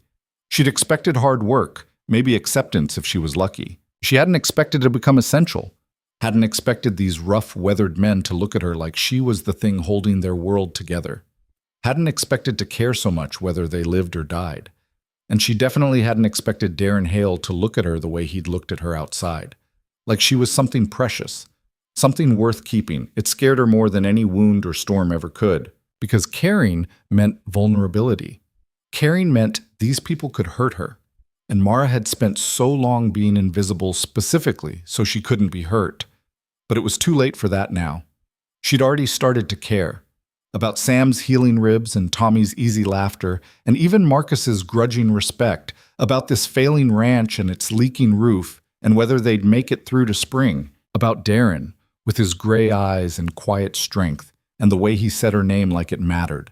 Through the thin wall, she could hear the men talking in low voices, heard Charlie laugh weakly at something Pete said, heard Tommy's enthusiastic response and Ben's gruff chuckle, heard Darren say, "We're lucky to have her," and Jacob's response, "Lucky doesn't cover it. That woman's keeping us alive." Mara closed her eyes and felt something warm bloom in her chest. Not happiness, exactly. Something bigger than that. Something that felt like belonging. She'd spent 26 years being invisible, being overlooked and underestimated and forgotten. But here, in this harsh place with these hard men, she was seen. And she was never going back to being invisible again. Spring came late that year, creeping in through the melting snow with reluctant warmth and mud that sucked at boots like it wanted to pull them under. The men worked from dawn until dark, repairing winter's damage and preparing for the season ahead. Fence lines needed mending, the barn roof required patching, and they had to somehow scrape together enough money to buy seed and young stock. Mara worked alongside them in her own way, managing the household with the same fierce efficiency she'd brought to saving lives. She rationed their remaining supplies, started a kitchen garden in the muddy patch behind the house, and kept everyone fed on meals that stretched every ingredient to its limit. Charlie was back on his feet, moving carefully but moving. Sam's ribs had healed crooked but functional. Darren's wound had closed to a thick scar that pulled when he moved wrong but didn't slow him down much. They'd all survived the winter, barely, but they'd done it. And then, on a bright morning in early April, someone knocked on the door. Mara opened it to find a woman standing on the porch, and for a moment she could only stare. The woman was beautiful in a way that made Mara's stomach clench with instant, visceral awareness of every flaw in her own appearance. Tall and willowy, with dark hair swept up under an elegant hat, and skin like porcelain. Her traveling dress was deep green wool with black trim, clearly expensive, and her gloves were soft leather without a single stain. "Good morning," the woman said. Her voice was cultured, Eastern. "I'm looking for Darren Hale. I was told I might find him here." "He's in the barn," Mara said. Her own voice sounded rough and common in comparison. "Can I ask who's calling?" The woman smiled, and it was warm and genuine. "Of course. How rude of me. I'm Catherine Winters. Darren and I are old friends." Something cold settled in Mara's chest. "I'll fetch him for you. Would you like to wait inside?" "That would be lovely, thank you." Catherine stepped into the house with the easy confidence of someone used to beautiful spaces, though she looked around the rough interior with what seemed like genuine interest rather than disdain. Mara found herself acutely aware of the worn furniture, the patched curtains, the floor that needed scrubbing, no matter how many times she scrubbed it. "I'll just be a moment," Mara said, and fled. She found Darren in the barn with Jacob and Ben, examining a section of wall that needed replacing. All three men were covered in sawdust and mud, and Darren had a smudge of grease across his cheek. "There's a woman here to see you," Mara said. "Catherine Winters. She says you're old friends." Darren's head snapped up. For a moment, something flickered across his face. Surprise. Maybe pleasure. Something else Mara couldn't identify. Then it was gone, replaced by careful neutrality. "Catherine's here?" he said. "In the house. I didn't know what to tell her." Darren was already moving, brushing sawdust off his shirt in a futile gesture. I need to speak with her. Jacob, can you—" "We've got this," Jacob said. His eyes were on Mara, though, narrow and assessing. "You go ahead." Mara followed Darren back to the house, her mind spinning. Old friends. The way Darren had reacted to the name. The careful neutrality that meant something mattered here, something big. Catherine stood when they entered, and her face lit up in a smile that transformed her from beautiful to radiant. "Darren," she said, and crossed the room to take his hands in hers. It's been too long. 3 years, Darren said. He was smiling too, but it looked strained. What are you doing here, Catherine? How did you even find me? I have my ways. Catherine's eyes swept over him, taking in the rough clothes and healing scar visible at his collar. You look well. Tired, but well. It's been a hard winter. Darren seemed to remember Mara standing there. Catherine, this is Mara Cole. She runs the household here. Miss Cole? Catherine released Darren's hands to offer one to Mara. It's a pleasure. Mara shook it, very aware of her own work-roughened palm against Catherine's soft one. Ma'am, please, call me Catherine. The woman's smile was kind, but Mara could see her taking in every detail. The plain dress, the too large frame, the redness of Mara's hands from constant work in harsh water. Darren's lucky to have such capable help. Help. The word hit like a slap, but Mara kept her face neutral. Can I get you some coffee, Miss Winters? Or tea, if you prefer? Coffee would be wonderful, thank you. Mara escaped to the kitchen area and busied herself with the pot, trying not to listen to the conversation happening behind her, trying and failing. I heard about your troubles, Catherine was saying. Her voice was pitched low, but it carried in the small space. The drought, the disease. I'm so sorry, Darren. I know how much this place means to you. We're managing, Darren said. Are you? A pause. When I heard how bad things were, I had to come. I couldn't just... Darren, I want to help. Catherine, please hear me out. Catherine's voice took on an earnest quality. My father's railroad investment paid off, spectacularly. We have more money than we know what to do with, and I've been looking for a worthy project. This ranch could be that project. Mara's hands stilled on the coffee pot. I could pay off your debts, Catherine continued. Buy new stock, hire proper hands, fix everything that needs fixing. We could turn this place into what you always dreamed it could be. A real operation, profitable and sustainable. That's generous, Darren said carefully. But I can't accept that kind of money, Catherine. It wouldn't be right. Why not? We're friends. More than friends, Catherine stopped. I'm doing this badly. Darren, I didn't just come here to offer money. I came here to offer you a partnership. In everything. The silence that followed was deafening. Mara poured coffee with shaking hands, her mind racing. Partnership. More than friends. The implications were clear enough. I don't understand, Darren said finally. Don't you? Catherine's laugh was soft. Darren, we were close once, very close, before you decided to chase this dream and I went back east to settle my father's affairs. I never stopped thinking about you, about what we could have had together. Catherine, that was years ago. We were different people. Were we? Or did we just make different choices? Catherine's voice dropped lower. Come back with me, Darren. To Boston. My father's business needs someone with your work ethic and integrity. You could have a real future there. A comfortable life. No more struggling through brutal winters and hoping the ranch survives another season. Mara set the coffee cups on a tray with careful precision. Every word felt like a knife between her ribs, but she made her face blank as she carried the tray over. Your coffee, she said. Catherine took hers with a distracted smile. Darren didn't even seem to notice Mara was there. His attention was completely focused on Catherine, his expression torn between hope and something that looked like pain. I need to think about this, he said. Of course. Catherine sipped her coffee. I'm staying at the hotel in Crow's Hollow. Such as it is, I'll be there for a week at least. Take your time. Consider all your options. Her eyes flicked to Mara, then back to Darren. All of them. The rest of Catherine's visit passed in a blur of polite conversation that Mara barely registered.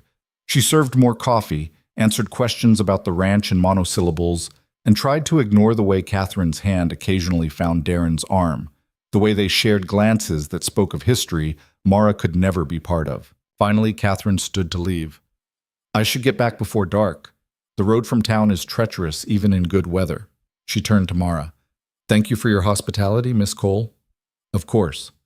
Darren, walk me to my carriage. They left together, and Mara stood at the window watching them go. Catherine had a fine carriage with a driver, gleaming black paint and brass fittings that caught the sunlight. She looked like she belonged in it, looked like she belonged with Darren, both of them polished and proper and part of a world Mara had never even touched. Through the window, she watched Darren help Catherine into the carriage. Watched them talk for another minute, Catherine's hand on Darren's arm. Watched Catherine lean down and say something that made Darren step back, his hand coming up to run through his hair in a gesture Mara had learned meant he was troubled. Then the carriage pulled away, and Darren stood in the yard watching it go. The men came in for the evening meal, subdued and curious. Word had spread about the visitor, and everyone wanted to know what was going on. "So, who was she?" Marcus asked, not bothering with subtlety.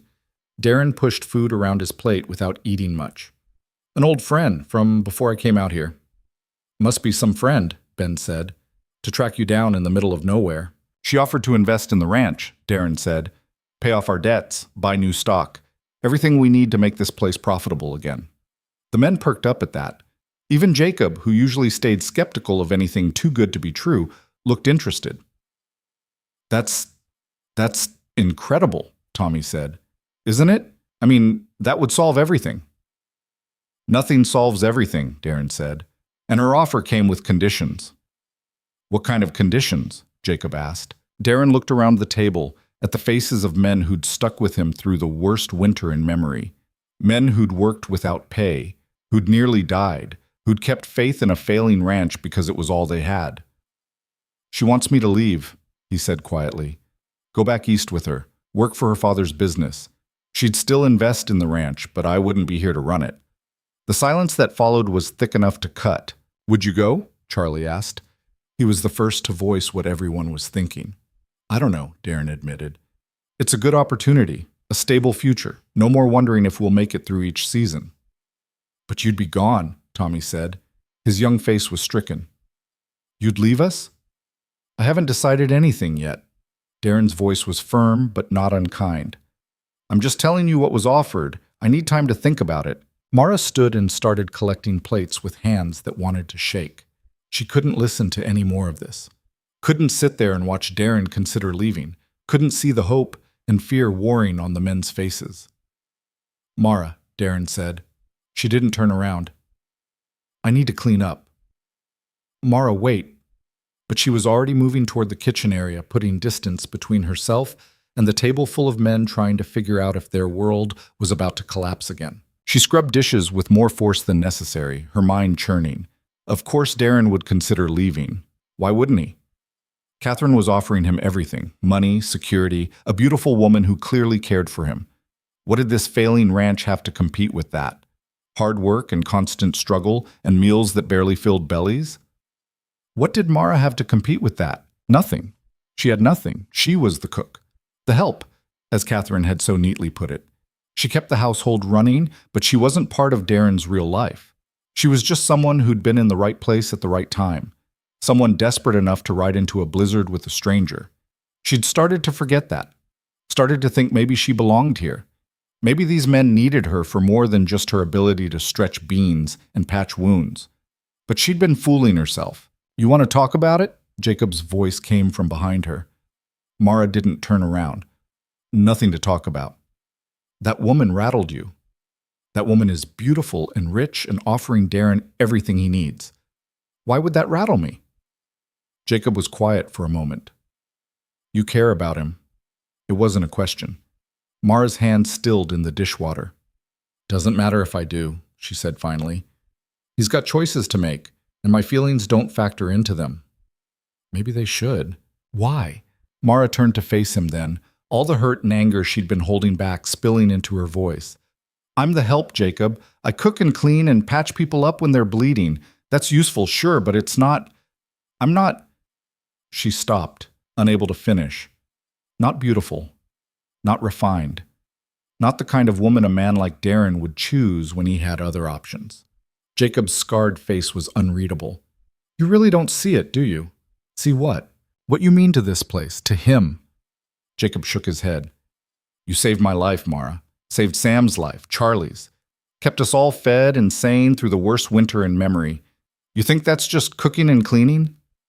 "I think it's what I was brought here to do," Mara said. "And when there's a better option, people take it. That's how the world works. Not Darren's world." Jacob paused. "But you're right about one thing.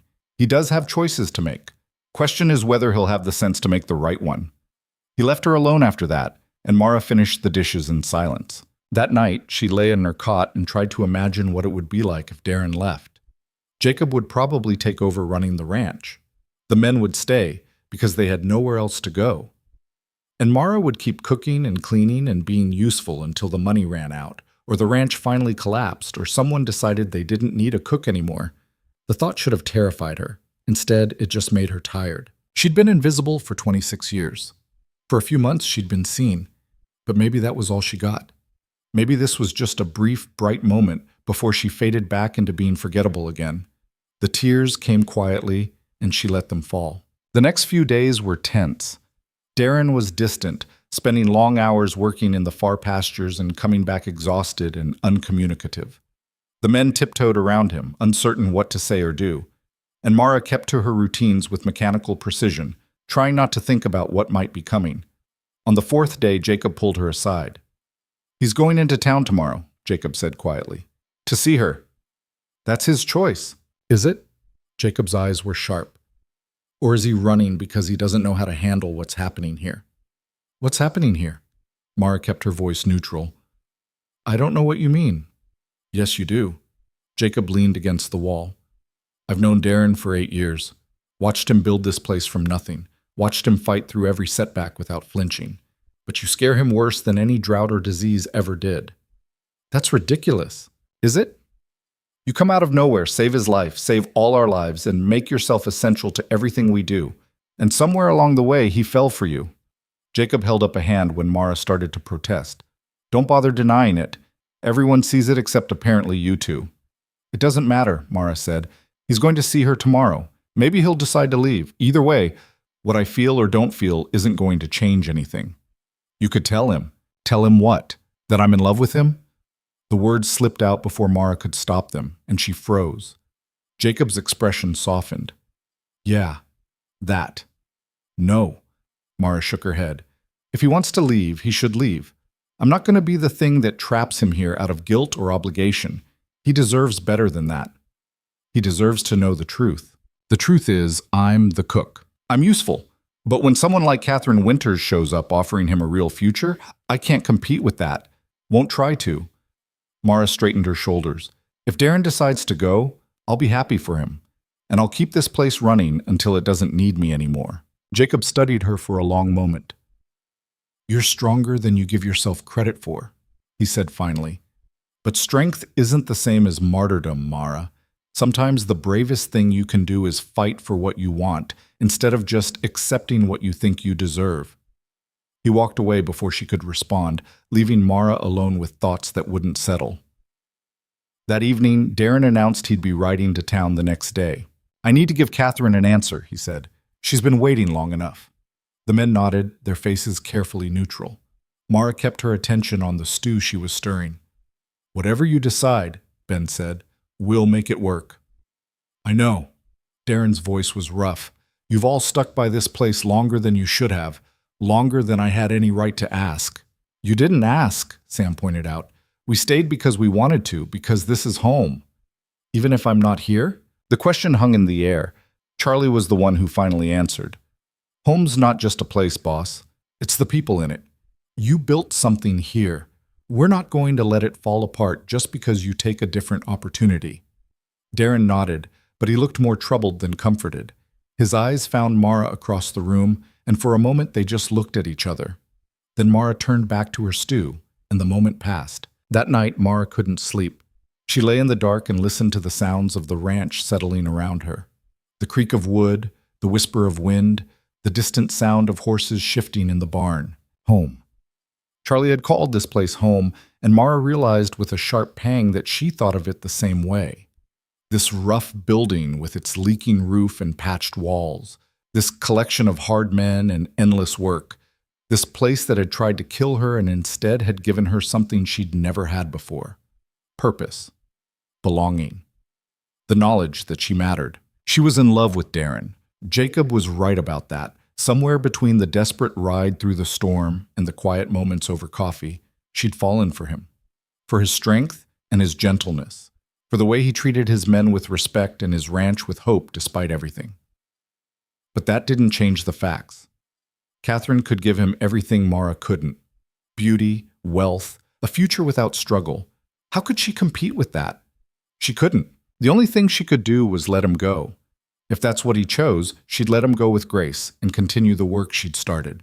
Keep the men fed, keep the household running, be useful until she wasn't needed anymore. It would have to be enough. Darren left just after dawn, riding the same bay gelding that had carried them both through the blizzard months ago. Mara watched from the window as he rode away, her heart heavy in her chest. The day dragged. She cooked, cleaned, mended, did all the usual tasks with automatic efficiency.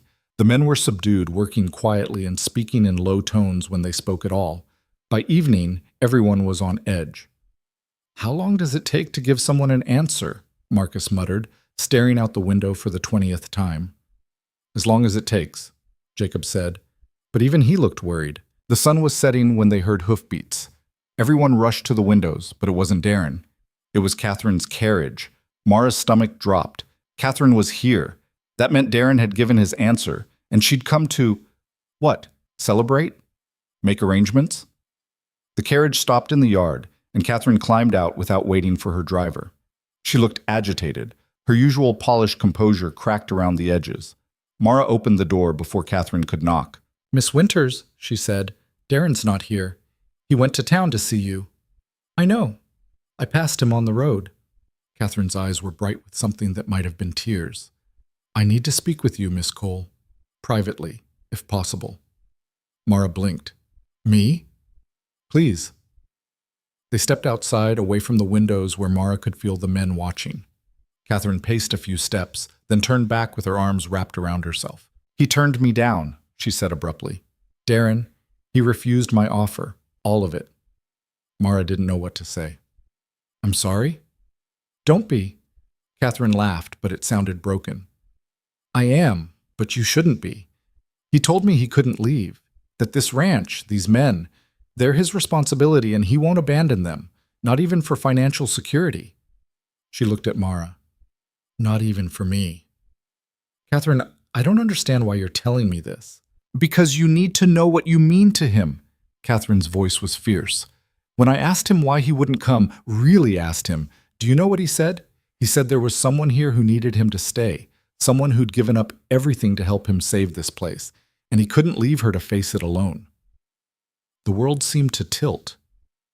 "He said that?" "Not in those exact words. He's too noble for that.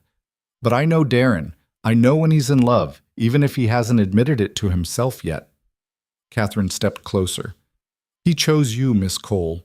He chose this place and these people and you. So if you care about him at all, don't let him face that choice alone." I'm not. Mara couldn't seem to form complete sentences. "He stayed. He stayed." Catherine's smile was sad but genuine. "And I hope you're worth it. I really do. Because he gave up everything I offered for the chance to build something real here. Don't let him do it alone." She got back in her carriage without another word, and Mara stood in the yard watching her drive away as the sun set behind the hills. Darren arrived an hour later, just as full dark was settling in. He dismounted slowly, moving like a man carrying a heavy weight. Mara met him in the yard. The men had tactfully disappeared into the barn, leaving them alone. "Catherine was here," Mara said. Darren's head came up. "She told you that you turned down her offer, that you're staying." Mara wrapped her arms around herself. "Why?" "Because I had to." Darren took a step closer. "Because leaving felt wrong in a way I couldn't explain. This place, these men, they're mine to protect, mine to fight for. They would have been fine without you. Jacob could run the ranch. Catherine's money would have... It's not about the money." Darren cut her off. His eyes were intense in the gathering darkness. "It was never about the money or the ranch or any of that. It was about you." Mara's breath caught. "What? You?" Darren moved closer still, close enough that Mara could see the emotion written on his face. "You rode into a storm with a dying stranger. You saved my life, saved half the men here. You made this broken-down ranch feel like home again. How could I leave that? How could I leave you?" "I'm just the cook," Mara whispered. "You're everything." Darren's voice was raw. "You're the reason I get up in the morning and the reason I fight to keep this place running. You're brave and strong and you see impossible things and you do them anyway. And somewhere between that first night and now, I fell in love with you." The words hung in the air between them. Mara couldn't breathe, couldn't think, couldn't do anything but stare at this man who'd just turned down everything for a chance to stay here, with her. "Say something," Darren said quietly. "Please." "I'm not beautiful," Mara said. The words came out broken. "I'm not refined or wealthy or any of the things Catherine is. I'm plain and heavy, and my hands are rough, and I don't know how to be anything other than useful. Stop." Darren caught her hands in his, those rough, work-worn hands that had held her up during a blizzard and pulled her into this life. "You're not just anything. You're Mara. You're the strongest person I've ever met, and I don't want refined or wealthy. I want you, if you'll have me." Mara looked at their joined hands, looked at Darren's face, open and vulnerable in a way she'd never seen him before. Looked at the ranch behind him, this place that had become home. "I love you," she said. "I've been so scared to say it because I thought you'd choose her. Choose the easier path. And I wouldn't have blamed you because what can I offer except more hard work and struggle?" Darren kissed her. It was clumsy and desperate and perfect, his hands coming up to frame her face like she was something precious. Mara made a small sound against his mouth and kissed him back, pouring everything she'd been too afraid to say into the gesture. When they finally broke apart, both breathing hard, Darren rested his forehead against hers. "I choose you," he said. "I choose this. The hard work, the struggle, all of it, as long as you're here with me." "I'm not going anywhere," Mara promised. From the barn came a whoop of celebration, and they both looked over to see 7 faces hastily disappearing from the doorway. "They were watching," Mara said, half laughing. "Of course they were." Darren's arms came around her waist, pulling her close. "Privacy's not really a thing around here. I've noticed." They stood there in the yard as the stars came out overhead, holding each other while the ranch settled into night around them. It wasn't perfect. Nothing about their situation was perfect. They still had debts and a leaking roof and 100 problems that money alone couldn't fix. But they had each other, and they had hope. For Mara Cole, who'd spent 26 years being invisible, that was more than enough. The drought started in June. It came quietly at first, just a few missed rainstorms and days that felt hotter than they should. But by July, the creek that fed their pastures had slowed to a trickle, and the grass was turning brown despite everything they did to save it. Mara stood in her kitchen garden and looked at the wilting plants with a sick feeling in her stomach. They'd survived winter. She and Darren had found each other. The ranch had started to stabilize, with the men working harder than ever and spirits running high for the first time in years. Now this. "How bad is it?" she asked Darren that evening. They'd fallen into the habit of sitting together after the men turned in, sharing the quiet hours and making plans for a future that suddenly felt uncertain again. Bad. Darren didn't sugarcoat it anymore. That was one thing that had changed between them: the honesty. No more pretending things were fine when they weren't. "We've got maybe 3 weeks of water in the reserve tanks. After that, we'll have to start choosing between the stock and the household." "There's always the town well," Mara said, but without much hope. "If we hauled water, 10 miles each way in this heat, with what horses?" Darren shook his head. "We'd kill the animals before we saved them." Mara took his hand. His palm was rough against hers, both of them marked by work and struggle. "We'll figure something out. We always do." "Do we?" Darren looked at her, and she saw the weight he carried. "Sometimes I wonder if we're just fooling ourselves. If this place is cursed and we're too stubborn to see it." "It's not cursed. It's just hard." Mara squeezed his hand. "And we're not fooling ourselves. We're fighting." "I'm tired of fighting." The admission hung between them. Mara understood it. She was tired too, tired of stretching supplies, tired of watching every penny, tired of waking up each day wondering what new disaster would strike. But she wasn't ready to give up. Not yet. "Then rest," she said quietly, "and let me fight for a while." Darren's laugh was bitter. "How? You can't make it rain, Mara." "No, but I can make sure we use every drop we have. And I can figure out how to keep everyone fed and healthy while we wait for the weather to break." She stood, pulling him up with her. "We don't have to solve everything tonight. We just have to make it to tomorrow." It became their mantra. Just make it to tomorrow. Mara cut water rations to the bone. No more baths except on Sundays. Dishes got scraped clean and reused without washing unless absolutely necessary. She stopped watering the garden entirely and watched her carefully tended plants shrivel in the heat. The men grumbled but complied.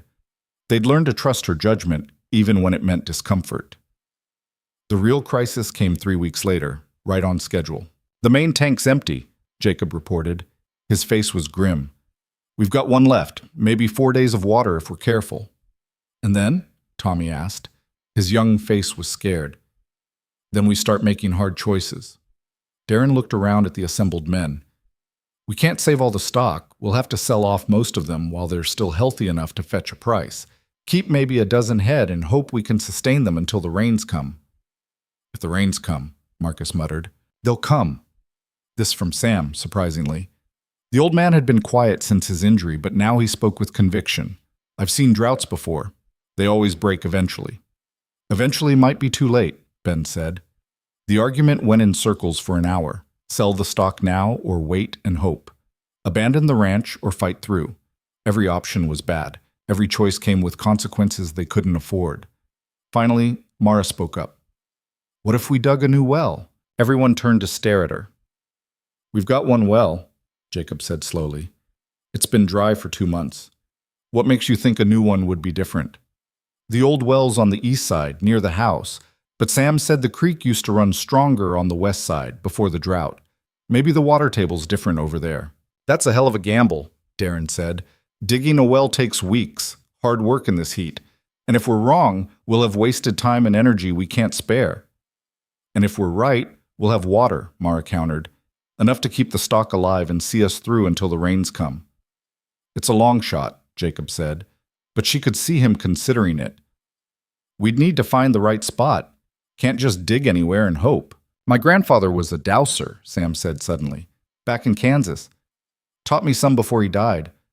I could try if you want." Darren looked at Mara. "This is your idea. What do you think?" "I think we try," Mara said, "because the alternative is giving up, and I'm not ready to do that yet." They started digging the next day. Sam walked the western pasture with a forked willow branch, moving slowly in the blistering heat. The men followed, skeptical but willing to try anything at this point. Mara watched from the shade of the house, her heart in her throat. It felt like madness, dousing for water with a stick while their last tank drained away. But sometimes madness was all you had left. "Here," Sam called finally. The branch was pulled down in his hands, trembling. "Right here, water's close, I can feel it." They marked the spot and started digging. It was brutal work. The ground was baked hard as iron from the drought, and each shovelful came away in chunks that barely made a dent. They worked in shifts, 2 men at a time descending into the growing hole, while the others hauled dirt and tried to stay hydrated with their dwindling water supply.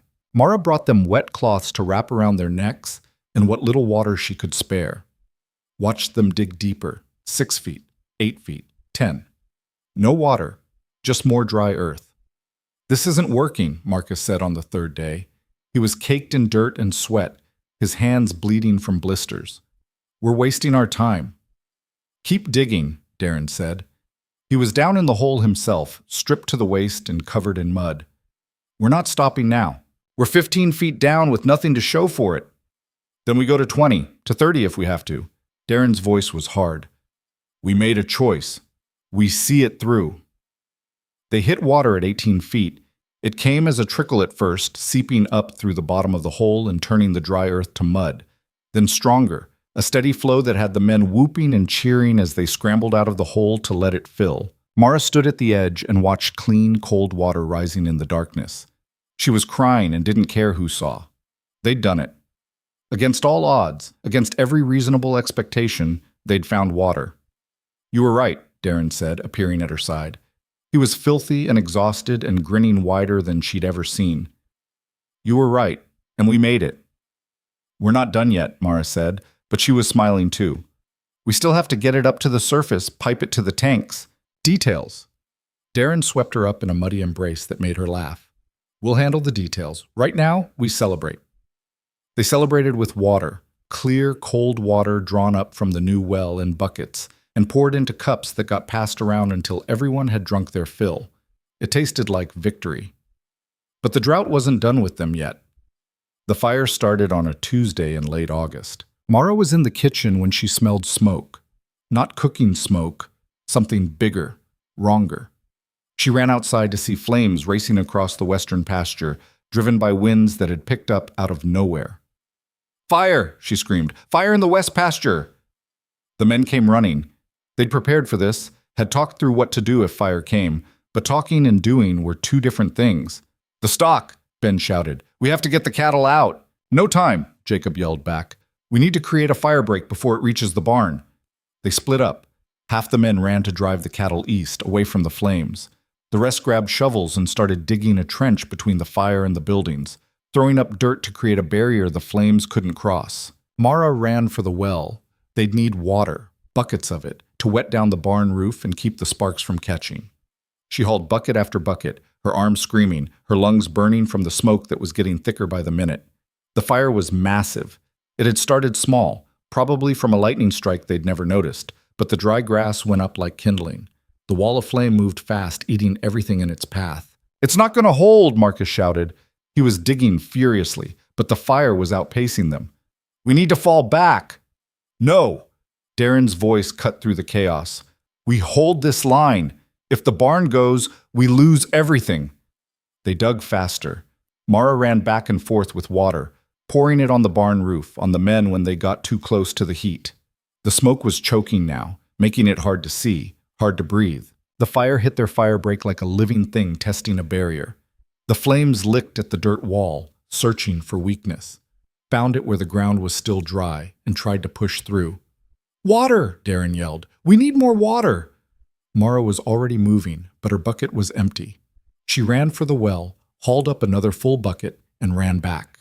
Threw it on the flames trying to cross their line. The fire hissed and fell back. But more flames came. And more. It was endless.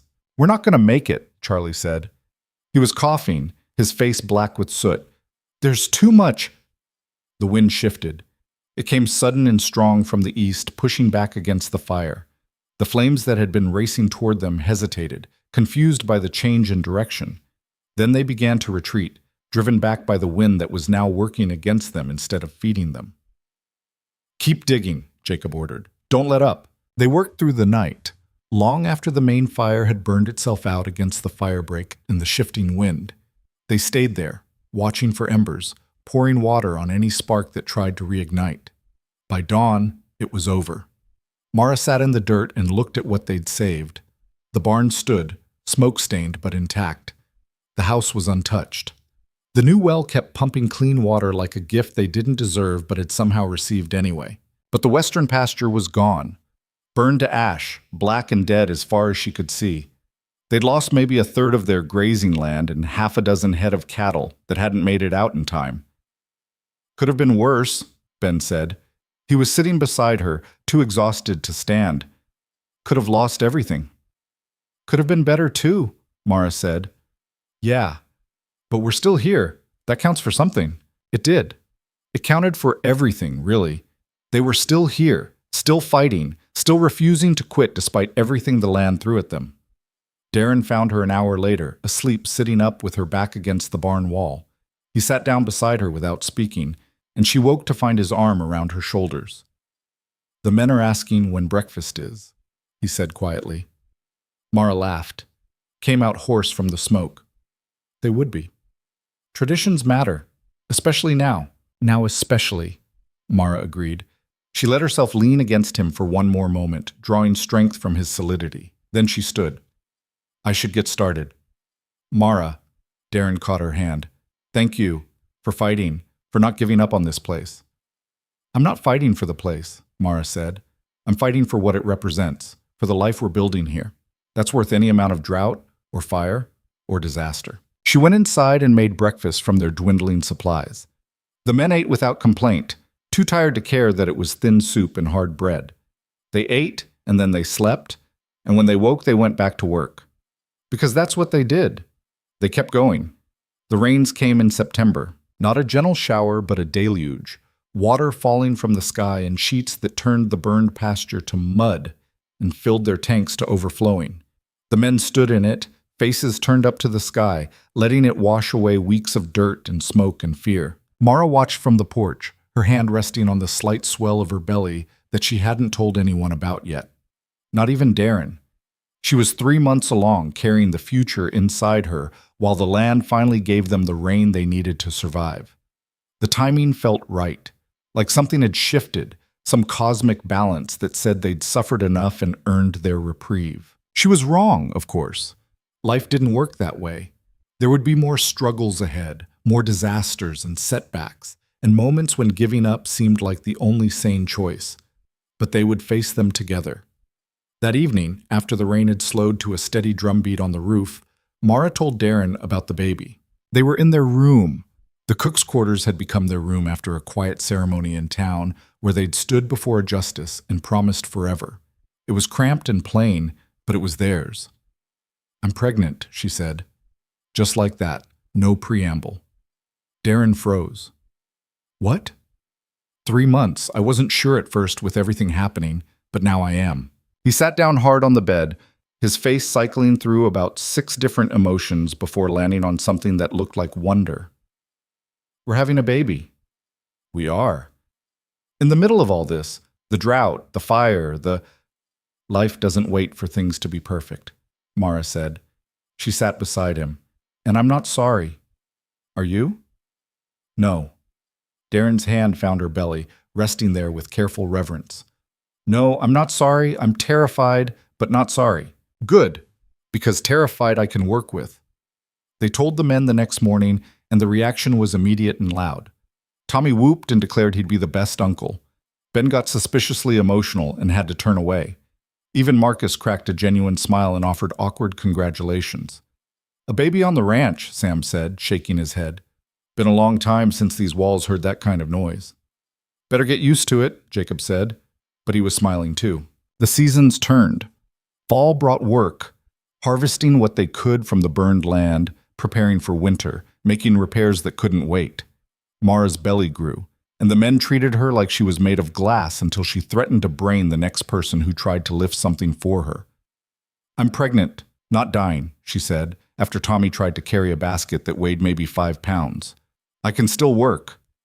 Darren said, "Darren can take it up with me if he has a problem." But Darren knew better than to try and stop her.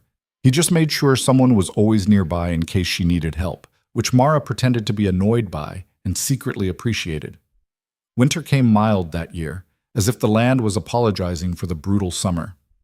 They had food, water, and enough stock to rebuild once spring came. The men had started talking about the future again, plans for expansion, for buying more cattle, for fixing up the ranch properly. They had hope. Mara went into labor on a February morning when the world was white with fresh snow. It was too early. She still had a month to go by her calculations, and the panic that seized her when the first pain hit was primal and overwhelming. "Get Darren," she gasped to Tommy, who'd been helping her with breakfast, "and send someone to town for the doctor."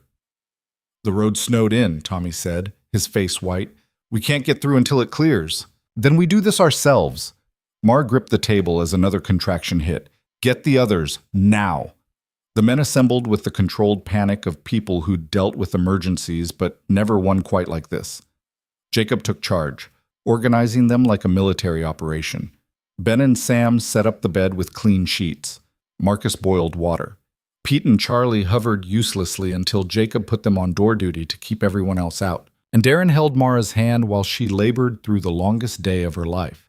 It was nothing like the injuries she'd treated. This was her own body betraying her, pain that came in waves and left her gasping and terrified. The baby was early, too early. What if something was wrong? What if she couldn't do this? "You can do this," Darren said, as if reading her mind. "You've done impossible things before. This is just one more." "This is different," Mara gritted out. "No, it's not. You're still the strongest person I know, and you're going to meet our child today." His hand tightened on hers. "I'm right here. I'm not leaving." The labor lasted 14 hours. 14 hours of pain and fear and moments when Mara was certain she couldn't continue. But she did, because she always did. The baby came just after midnight, screaming her arrival into the world with lungs that seemed too big for her tiny body. "It's a girl," Sam said. He was the one who'd delivered her, his weathered hands gentle as he cleaned the baby and wrapped her in soft cloth. Small but strong, just like her mama. He placed the baby in Mara's arms, and everything else fell away. She was perfect, too small, born too early, but perfect. Dark hair plastered to her skull, tiny fists waving, face scrunched up in newborn outrage at being forced into the cold world. "Hello," Mara whispered. Tears were streaming down her face, but she was smiling. "Hello, little one. We've been waiting for you." Darren leaned over them both, his own eyes wet. "She's beautiful." "She looks like a wrinkled potato," Mara said, but her voice was full of wonder. A beautiful wrinkled potato. Darren touched one tiny hand with his finger, and the baby's fist closed around it reflexively. "What should we name her?" They'd discussed names but never settled on one. Now, looking at this miracle they'd created in the middle of chaos and struggle, only one name felt right. "Hope," Mara said. "Her name is Hope." The years that followed were not easy. There were more droughts, more lean seasons, more moments when failure seemed inevitable. But they weathered them. Together, with the men who'd become family and the determination that had brought them through the worst winter anyone could remember. The ranch grew. Slowly, painfully, but it grew. They bought more stock, hired additional hands, fixed the barn roof properly, and patched every leak in the house. The burned pasture recovered, green shoots pushing up through the ash until you couldn't tell there'd ever been a fire.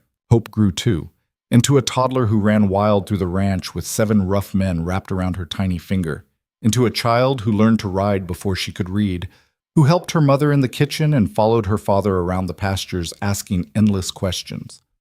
Mara watched her daughter grow and sometimes couldn't believe this was her life, that she'd gone from invisible to indispensable, from overlooked to essential, that she'd built something real in this harsh place. On Hope's 5th birthday, they had a celebration.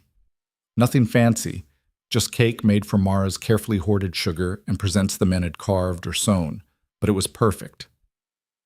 That evening, after Hope had been tucked into bed and the men had dispersed, Mara and Darren stood on the porch watching the sun set over their land.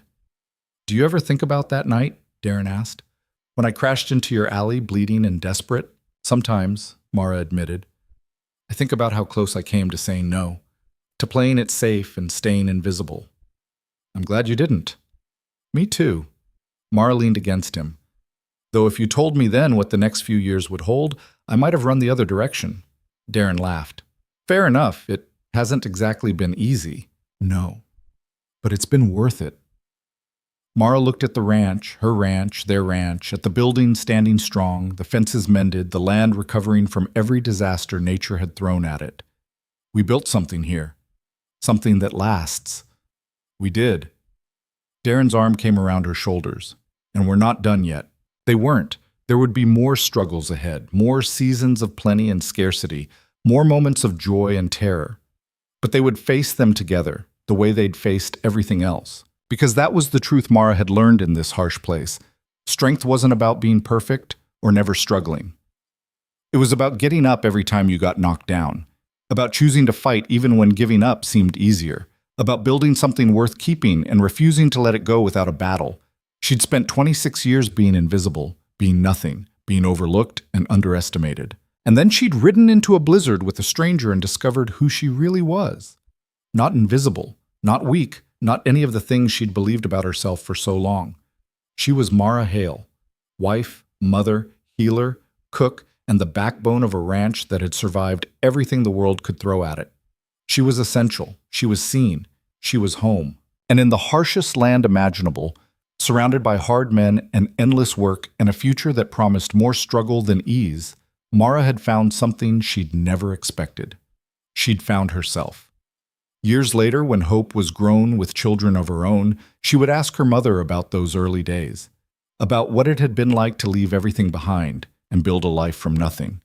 And Mara would tell her the truth, that it had been terrifying, that there were moments when she'd wanted to quit, to run, to go back to being invisible because being seen hurt too much. But that she'd never regretted it, not for a single moment. Because sometimes the bravest thing you can do is take a chance on yourself. To look at an impossible situation and choose to fight instead of flee. To believe that you're worth more than the small, safe life others have decided you deserve. The ranch still stood, thriving now in ways Darren had once only dreamed. The men who'd been there at the beginning were older. Some had moved on, but their legacy remained in every board they'd mended and every fence they'd rebuilt. And at the center of it all was the woman who'd started as just a cook, who'd become so much more through sheer determination and the refusal to accept that she didn't matter. Mara stood on the porch of her home, her daughter beside her, and looked out at the land that had tested her and shaped her and ultimately revealed who she really was.